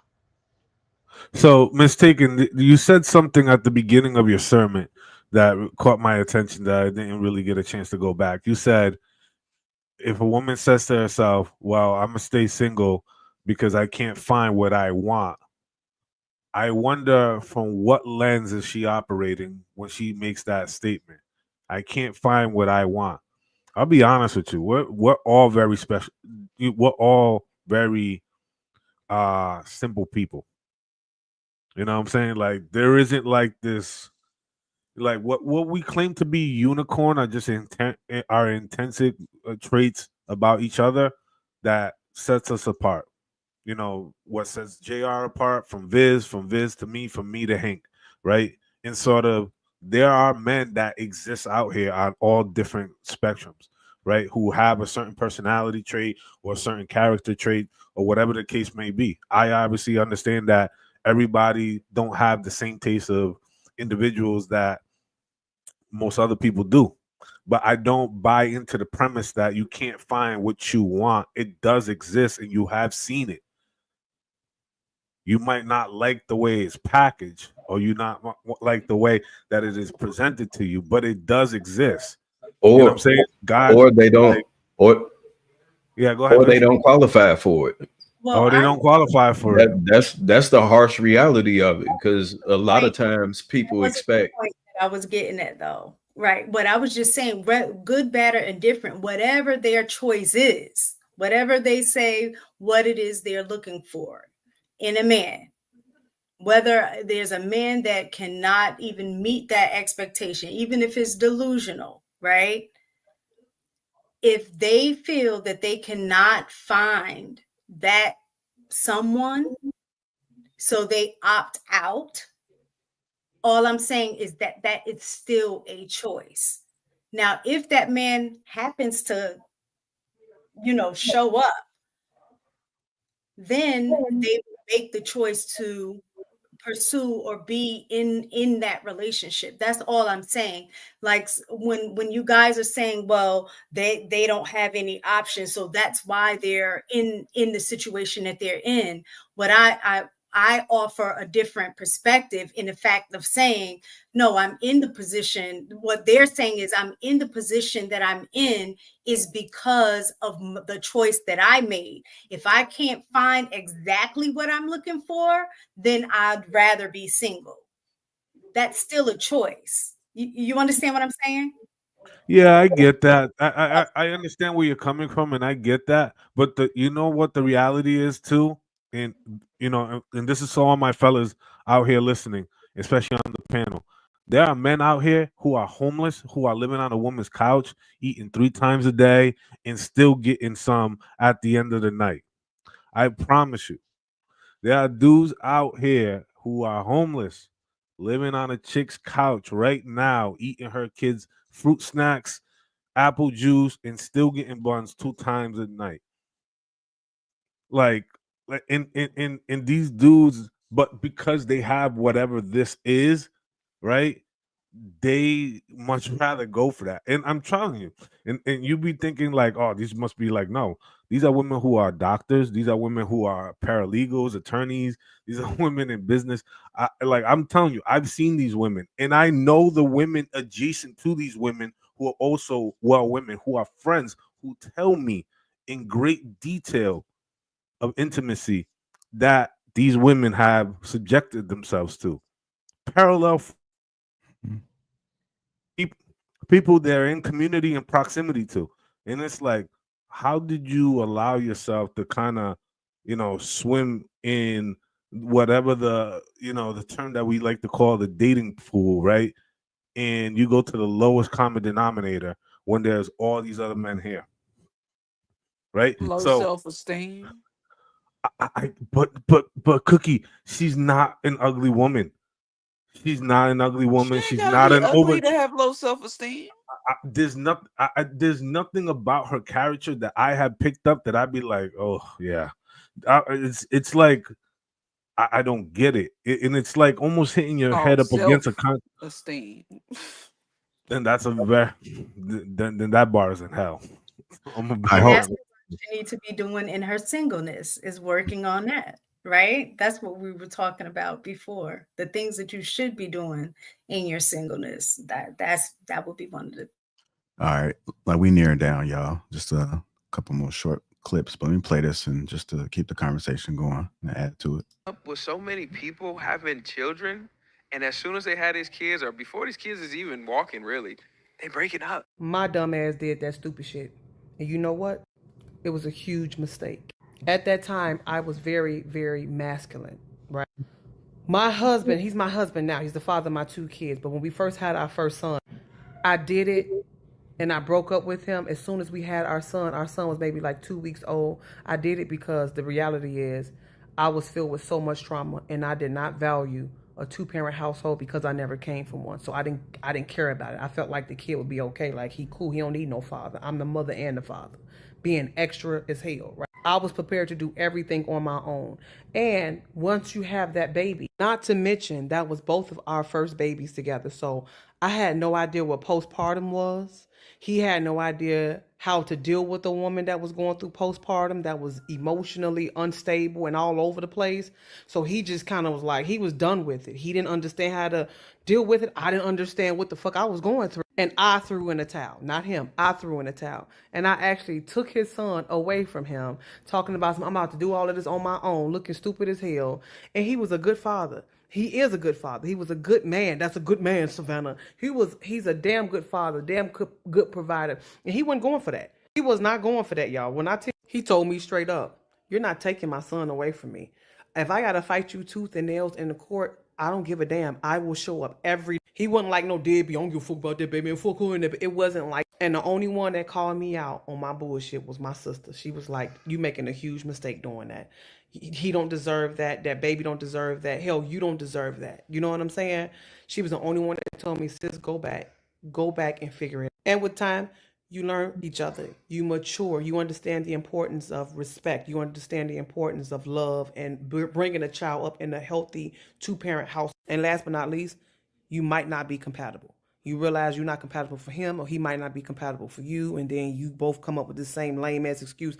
Oh, he switched up, she switched up. No, you just didn't take the time out to really get a chance to know each other. You know what I'm saying? So y'all rolled around in the sack, created a life, and don't give a fuck about it. Neither one of y'all don't really give a fuck about it. Now you just bashing each other all over the place, bashing each other on the internet. It's just so immature. So that's my take on it. That's my 2 cents. I don't know. What y'all think? So I've heard this word come up about people being compatible, and then as I'm learning, just like the rest of us, right? Are people even truly compatible? I mean, they may align with certain things, but if opposites attract and people come together, there's work that needs to be done constantly. So are truly compatible? Because when people are looking and they living in a singleness, both men and women, right? What are they waiting for? Because perfection is not going to come. So at what point do you start to look at the core things that's the most important to you, and then you actually figuring it out once you get in? Because marriage is unpredictable. Relationships are unpredictable. It's impossible for this person that's not you. Now, if you marry yourself, it's a different story, but we're not marrying ourselves. You are marrying and you are getting relationships with people who you have not known. So at some point in time, those differences are going to come out. It's impossible to completely figure out a person and what they're going to be like 20 years from now. So how do we approach this? Because, and I get it, some people have trauma, but that goes back to, how are we dating? Are we getting married before we have the children? Are we intentionally having children? We found ourselves hopping into these situations where we're doing the ass backwards, and then we're complaining and upset about the outcomes when a lot of thought wasn't thought about on the front end. I was listening to I forgot her name, but she had mentioned a really huge factor as to where people nowadays are looking for love stories rather than life stories, right? You can create a love story with anybody. You can go on a cruise, come across this bad, you dig, and man, we gonna have a ball on this cruise. I don't got to get to know you. We just clicking right now, and the sex is great. Oh, everything seems peaches and cream, but the reality of it, once we leave from this cruise, and once life, we go back to real life outside of it. Now we start finding out that there's nothing relatable. This isn't going to work. This isn't going to last. And this was just good right now. You can go to Jamaica and easily find a love story. Stella get a groove back. But once you come back home, that real life, that shit not gonna work compared to your life story, where you're actually investing into this person, where you're getting to know everything about this person and accepting them for their flaws. Because on that cruise in Jamaica, I can come off perfect. She can come off perfect. Oh, she a chocolate thing, titties juicy, ass fat. This the perfect full lips. Hey, this is heaven on earth right here.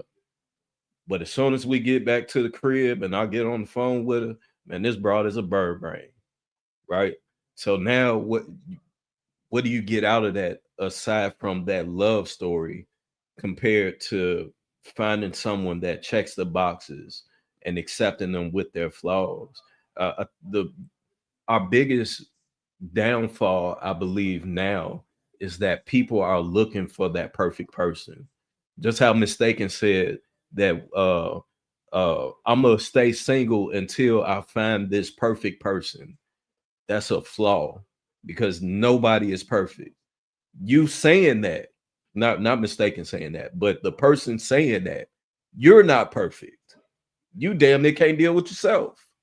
So we have to be realistic in these situations, in these cases, and actually point it out. Are people looking for a life story, or are they looking for a love story? Because you can have both. You can have one or the other, but one is going to take more work than the other. One is a bigger investment than the other. And some people just aren't willing to do that. I like that, Viz. I know one of the things I always talk about, find out whatever your standards are. And whatever your standards are, you need to stick to them. And as long as the individual who you are entertaining or you are vetting or whatever you want to call it can give you a passing grade. So say you got 10 standards. She need at least to have 7 out of the 10. And the other ones you can work with. You can train her, you could show her, you could teach her, you could educate her. You can make some adjustments maybe to your standards. Maybe your standards are a little bit too high. You know what I'm saying? But if she's fitting your standards, especially your certain core standards that you don't move off on, as long as she can pass those, fellas, make adjustments. Make the problem. Ladies, you could do the same thing. Find out who you're dealing with. I mean, actually find out. I understand you know, he may be pursuing you and really pushing you to give him up some ass. But if that's part of your standard and that's not what you do, don't give in. And if that means you losing because of it, so be it. It wasn't meant for you to have. You can't move off of your standards if that's what your standards are. You have to stick to them. Do not adjust them. Not saying that don't adjust them, but do not move off of them at all, especially your core ones that you know. I don't want a man who doesn't believe in my religious belief. I'm a Christian. If I'm a Christian and he's a non-Christian, yeah, I can't get with him. That's not going to work for me. Don't make the adjustments. Your man's a whole atheist. He don't believe in nothing. No, don't. You're wasting your time. Now, if it's somewhere down the road he decided to get saved and filled with the Holy Spirit, cool, get with him then. But if that's not where he is in life right now, I wouldn't do it. All right, I'm gonna play this last clip. Yeah. I'm gonna come to you directly after this, Luis. I promise you. Last clip, y'all. Do couples break up after the baby? How is it that two people that liked and loved each other enough to the point where they were willing to have a child together all of a sudden fall out of love or grow apart once the baby comes? To me, there's a multitude of reasons why people can break up after the baby comes, but there's two main ones that stand out to me. The first reason, I've seen another lady speak on this already, is postpartum depression.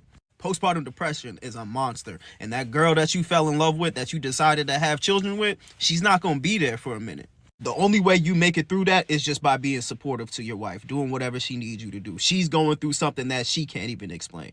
Her body's going through so many changes, she doesn't even recognize herself. She's not being lazy. She's literally fighting for her sanity in her life during that moment.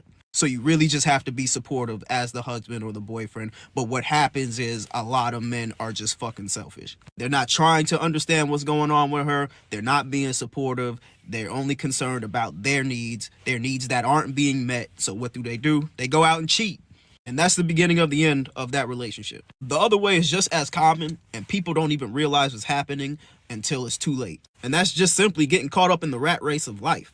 Once you have children, your children become the center of your lives and everything revolves around them. And what happens in a lot of cases is you simply just forget about your partner. You don't spend any time with them. A lot of adults spend more time outside of their home with other people than they do with their own families. Most parents have a similar routine if they're working parents. You get up in the morning, you get ready for work, get the kids ready for school, y'all go off to work in school, you come home, you do whatever you have to do for the kids in the home, and then by the time all of that is done, it's time for bed. If you're not prioritizing at some point during that day time to spend with your partner, your spouse, your husband or wife, eventually the two of you will grow apart. We have to have the ability to take care of everything that we need to take care of for our children, all while still prioritizing our spouse. Because eventually you will start feeling like something is missing in the relationship and your partner is not providing it for you. And without you even realizing it, you're going to start seeking those things out in other people. You have to continue to actively date your partner once you have kids. All right, go ahead, Luis. Yeah, just I want to go back to what Hank talked about real quick before I comment on that. Hank, the problem is that most men today don't have any standards. Let's just be real. Most dudes today don't have any standards.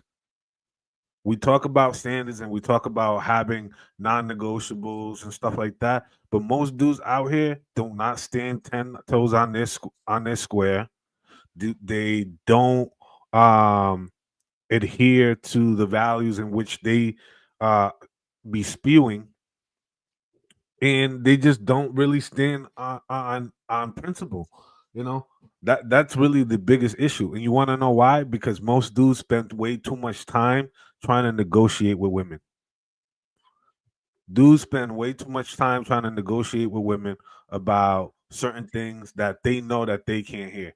They're like, well, you know, maybe if you do this, and like, bro, just like Hank said earlier, if that's your standard and that's your non-negotiable, you got to stand on that. And most dudes don't have any standards because they spend so much time trying to negotiate with women as opposed to going through the thing that they want. But as far as the video is concerned, yeah, I agree with the brother. I thought he brought up a lot of great points. I think the aspect of the video that he kind of missed or left out was, you know, people don't really have these conversations about, you know, about having a child or, you know, or preparing for that, right? I think most people obviously would probably say that, you know, you can never be ready enough, but I think understanding like what that life is going to be like and how the support system is going to be there, especially for the woman, that's a conversation that's sometimes not really brought about. And I think that, you know, with these conversations constantly growing nowadays, I think more and more people who are in relationships need to talk about those things to avoid those types of calamities at the end. Hey, you. I find it interesting, and I agree with him to an extent. However, we literally just, and I guess we did kind of just gloss over that last video with the young lady, but she openly admitted to sabotaging her relationship with her baby daddy, now husband, simply because she felt that she didn't see the value in a two-parent household. When a woman, and we all know this, when a woman has her mind set up on something, it don't matter, you can be the best man on the planet, but when a woman has her mind set up on something, there's not much that you can do to change that. It's the inevitable for whatever it is that she wants to happen. So yes, a man could continue to date, he can continue to do all of the right things. But if that woman feels a different way, if she feels that she's not getting or receiving what it is that she's expecting and not communicating it, then she's going to do the very thing that the woman just did, that she just talked about she did. So it is only so much that a man can do in a situation like that. Unfortunately, especially if you're not married, because I'm assuming that she wasn't married to the man at that point. So, but the whole logic of people having a baby together and breaking up when the baby in the first 2 years of the child's birth, I think is absolutely insane. But it's extremely common because now it goes into the sadly the woman empowerment of you can do better, you can do bad by yourself, you can do this, you can do that, you can be all of these things in a dysfunctional house, broken house rather. I think that is unfortunate, but that's the world we live in now. All right, see if we get some ladies if they want to comment. Any of you guys want to chime in? So I've been watching. Do y'all remember back in the day that program? What was it? 15 and Pregnant?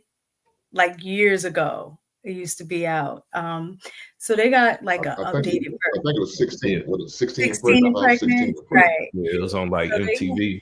yeah, yep. They have an updated version now that's called Unexpected. Still the same thing. And I just started watching the series again, like as a moment of like nostalgia, like, oh, I remember this back in the day. And it was just very interesting, kind of to speak to a little bit what Viz was saying about the other girl who said that she didn't like value, two-parent household.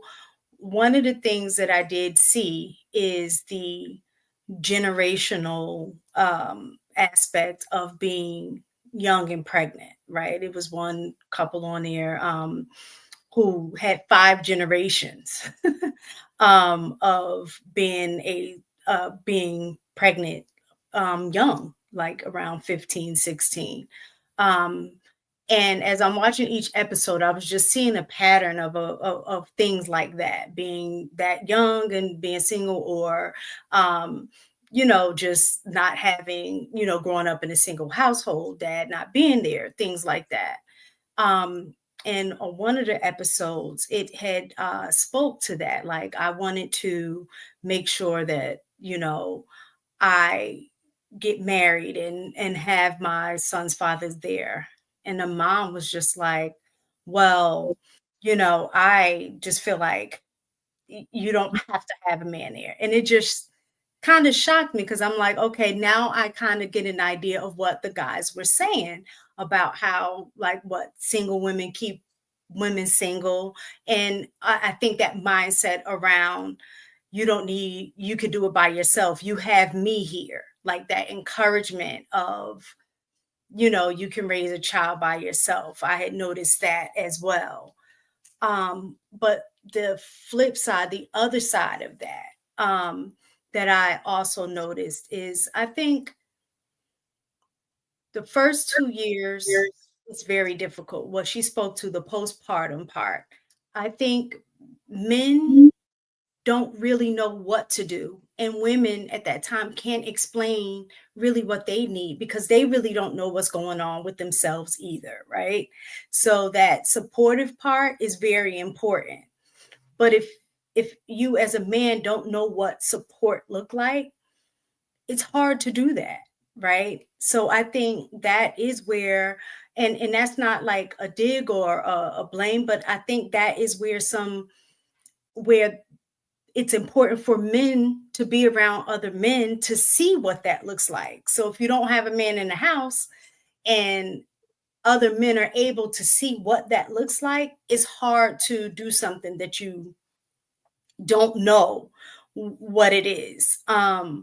The other thing, just speaking from personal experience, was similar to what the other young lady said. When before my husband and I got married, we had our son, and it was certain things that occurred that I didn't feel comfortable in terms of, is he going to be the type of father that I'm going to need for my son? And in my mind at that time, I was thinking, okay, I got to make sure, I make sure that I'm straight. So just in case, if I'm in a situation where that I'm going to be single, that I'm able to take care of my son, right? Recently, we just had a conversation. Now, mind you, we're 21 years in, that he revealed something to me that I never even thought about. That he said, I was doing the best that I could. I had it didn't dawn on me that was his best at that time. I mean, we were both very young, right? I was looking for more. It was just certain things that I'm like, this should be obvious. I shouldn't have to ask him for this. And I didn't communicate that specifically, but I'm like, but I needed X, Y, and Z, or whatever, without having to get into detail. But it was just certain things that I knew or thought was obvious.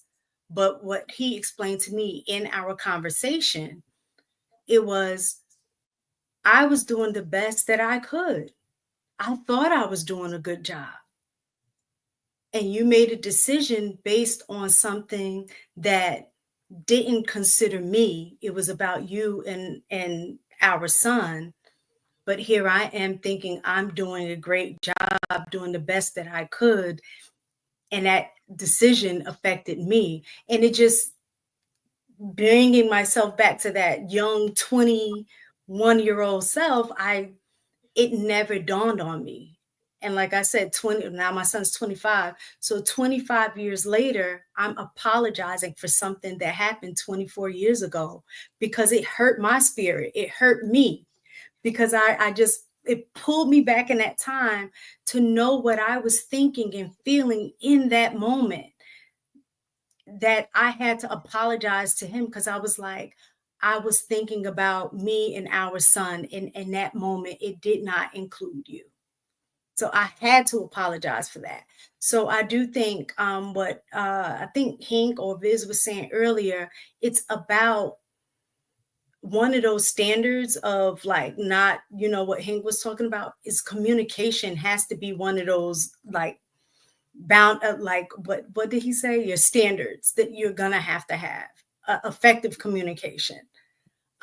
Because I think when you don't communicate, it's those, somebody said the saying, it's the conversations that you don't have that leads to the divorce or leads to so but mistaken, I find it interesting and it's difficult because if you just stated, and with women in postpartum, and women even do this when they're not experiencing postpartum, to where they don't communicate what their needs are, or they don't communicate it in a way for that man to understand it, right? So you just said that your husband felt that he was doing all that he can do.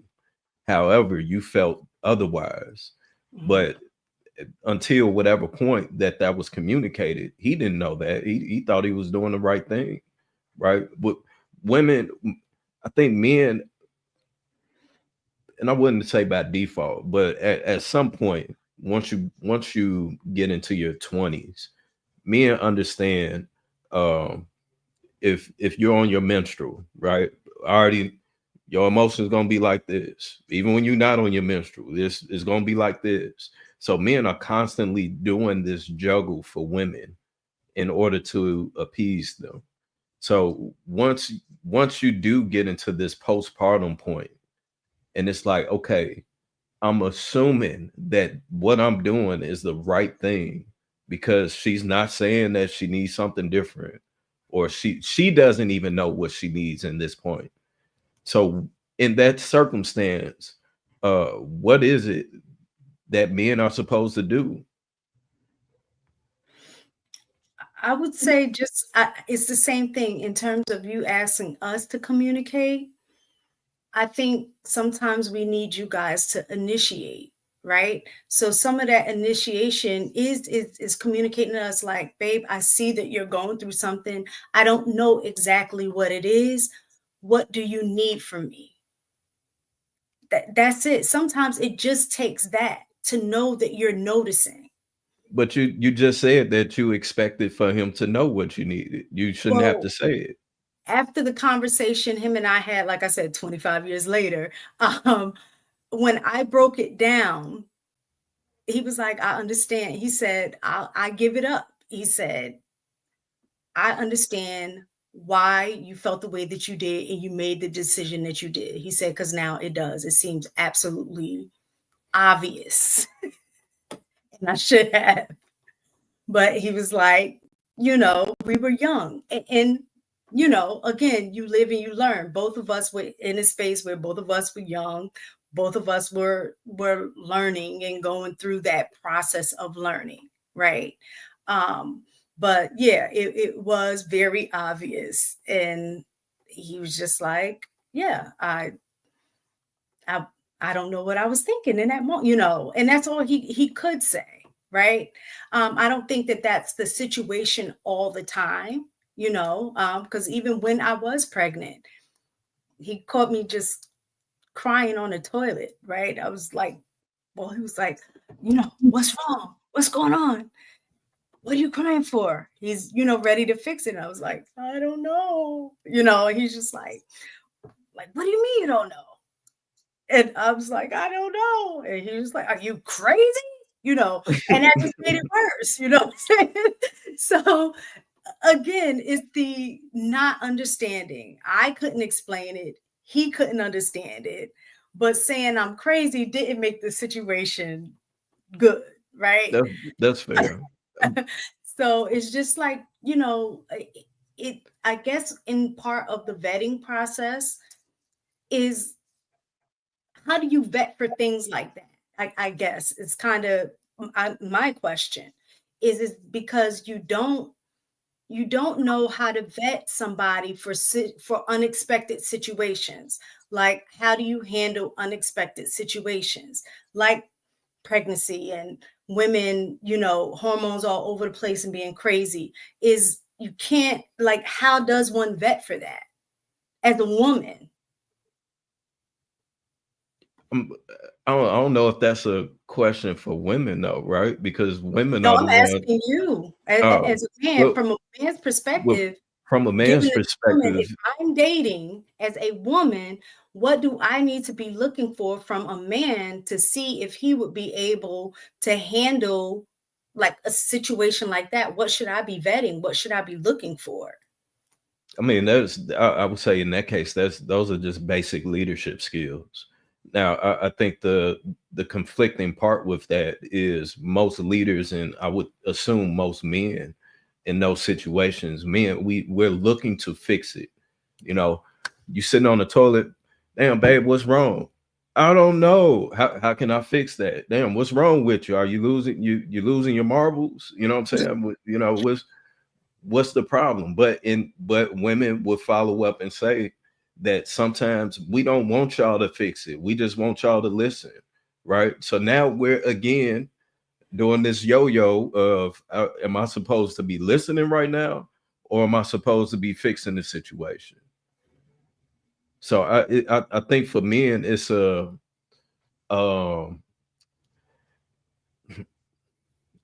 men, I would say I would almost say that it's a lose-lose situation, because you don't know what to do and you're finding out once the problem arises, compared to I know what I'm supposed to do, but this isn't going to work because she doesn't even know what she wants. Well, I think If that makes sense. yeah, but what I've come to learn and am continuing to learn, again, like I said, through this fast that I had, like we've had some great conversations. So that's why it's like, oh, y'all talk about stuff from 25 years ago. It's not that like stuff is going on. It's just since we're not on social media, since we've just had time, we had conversations, spending time together creates time for conversations. Is that I think it's okay to not know something. You're not gonna know everything. But what I think it's important is to admit when you don't know, right? Is the me saying, you know what, babe, I don't know, right? Or for him to say, like, I really don't know, I want to help, but I really don't know what to do right now. It's okay, right? So I can't expect you to do something that you have no idea what to do, right? But you put it out there that I'm ready, and I'm willing to help you in whatever way you need once you figure out exactly what it is you need. At that point, it puts it back on me to figure out what that might be, right? So that's where it is. Just like me, I had no idea he felt the way that he felt because he did not share it with me. I'm looking at a strict, like, this is very obvious. He's not doing it. He doesn't care. I got to consider the fact that, dang, if he's thinking like this right now and the baby's 2-3 months old, this ain't gonna work. You know what I'm saying? Like, I might end up being a single mom. Like, all of these things are running through my head. And it was a rational decision in that moment. It really was. But in hindsight, now that I, am now looking from a 40-plus-year-old, in my 40s perspective, that I could have handled that situation differently, right? But both of us was working based on a small experience set, a small knowledge set at that time. So it's just very important that whoever you're choosing, like I said, I don't have the knowledge of knowing how to vet for somebody that knows how to be like, that can be flexible. Like, that's just not so stuck on it needs to be like this, or somebody that's not open to having discussions and figuring things out. It has to be just this way, on both ends. Because even though I was right in my thinking and the decision that I made, it was right for that time. Had I continued to move on, me and my husband wouldn't have, made it to 21 years. We wouldn't have gotten married. You know what I'm saying? So it's being able, and I'm grateful for him that even at that age that he was still wanting the relationship. You know what I'm saying? But you can't have relationship by yourself, but both people have to be willing to communicate and learn from each other. And I don't think many people are. Everybody wants to be the one that's right. Yeah, if I can just add on to it too, a lot of times people focus on the negative things of everything we have in life, even social media. I'm optimistic, and I just like to find the good, even when things don't seem like they're going right or they're gone wrong. I still believe in lessons. I still think that there's something you can pull what appears to be nothing. And one of the things with social media is that we have been able to have discussions to highlight the issues and things that we endure. So we know that we are not alone. And a lot of people do have similar problems. I think you can vet. You have to look at what's currently going on within somebody's life, how to respond to certain conversation, words, topics, how they treat their family, their friends, if they have current children. I think there's a lot of information and data that is right in front of us. It's just up to us to be able to identify and see how it is. If somebody's not consistent over a lot of aspects of their life, what makes you think they're going to be consistent within a relationship? If they don't know how to communicate at work, they're having trouble always in confrontations, even when it comes to restaurants or passing by folks, the children, their family. I think that you can kind of sum it up and be like, well, they don't know how to communicate. So why would you? And then you also got to give a little grace period too. I think everybody tries to show up to be the best version of themselves when they first start dating. And then once the layer goes down, people do slightly switch up. But I think that if you understand that, then I think that you'll have a better outlook when it comes to still pushing through. What I look for is somebody to have an open mind.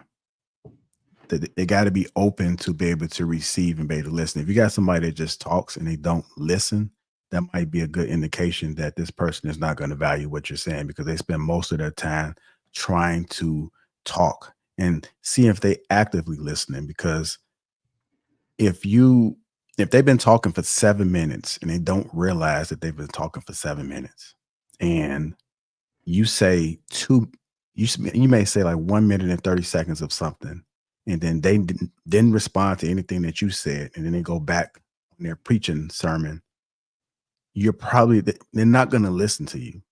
Like, they're probably only concerned about what it is that they want to speak about, what they want to talk about. And then when you mention that you've been cut off, and if they come back, well, you've been talking, like, they're not patient. They're not patient enough to be able to go back and forth. There's not going to be no enjoyment at all. And then you, the person that's not being heard, you're going to regret that. And it's going to be a problem later on within the relationship, because now you feel like you're not being heard. I know some men that don't feel like they're heard, and they think it's perfectly normal for them to be able to exist like this. So a lot of people don't know how to communicate, but they're experts. When people shut down, they're blocking every chance that they can get. These people don't know how to communicate. It doesn't have to be with your mouth. You got to look at the nonverbal communications styles as well. Body language. Like, the minute that this person has gone 7 minutes telling them how they feel about the relationship, and then you start talking and they just doing all of this with the eyes stuff, they can't listen. So a lot of the red flags and a lot of things that we complain about and we don't understand how it got there, they are on the front end, but for some reason we overlook it. I think I was listening to Tony Gaskins, and he talked about compatibility, and I think it might be a good discussion for us to have. Maybe we'll have it on King Talk or a Wednesday show or something, or maybe Thursday. We talk about this whole compatibility things, because we are overlooking a lot of things, because visually that's who are we're marrying and we are pairing up with. We're not actually looking to see like what it is that we really need. So I think a lot of folks are delusional, and then they get upset for making poor choices. When you do get together earlier, there is going to be a learning curve.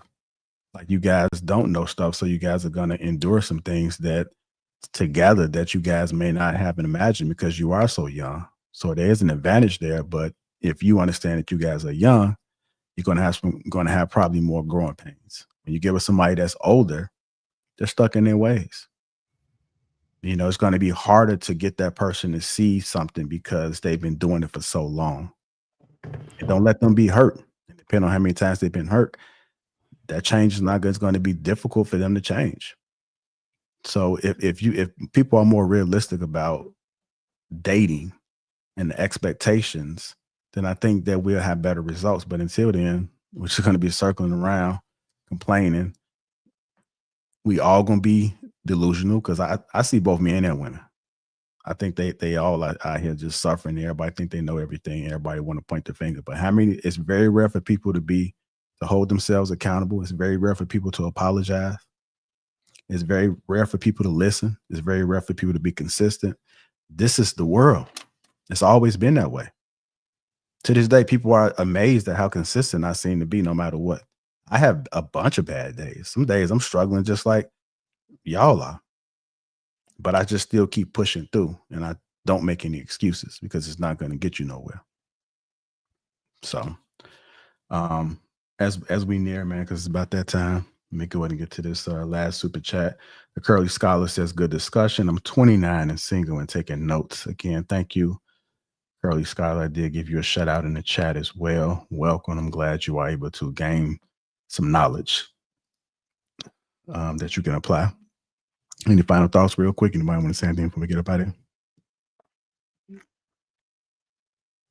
Going once, going twice. Shit, man, look, I'm gonna say something real fast. Black man, protect yourself at all times, man. Whether you got to get on somebody's couch or somebody's Zoom meet, man, do what you got for your mental. Make sure you get a full physical. Make sure your A1C is in order. Make sure your blood work's in order. Take care of yourself. We only get one shot at this thing. And a man of a certain age like myself and 56-year-old JR, make sure you get your colonoscopy and your prostate checks. It's very important, man. Colon cancer's a motherfucker, man. So do what you got to do. All right. On that note, catch us next time. We out, y'all.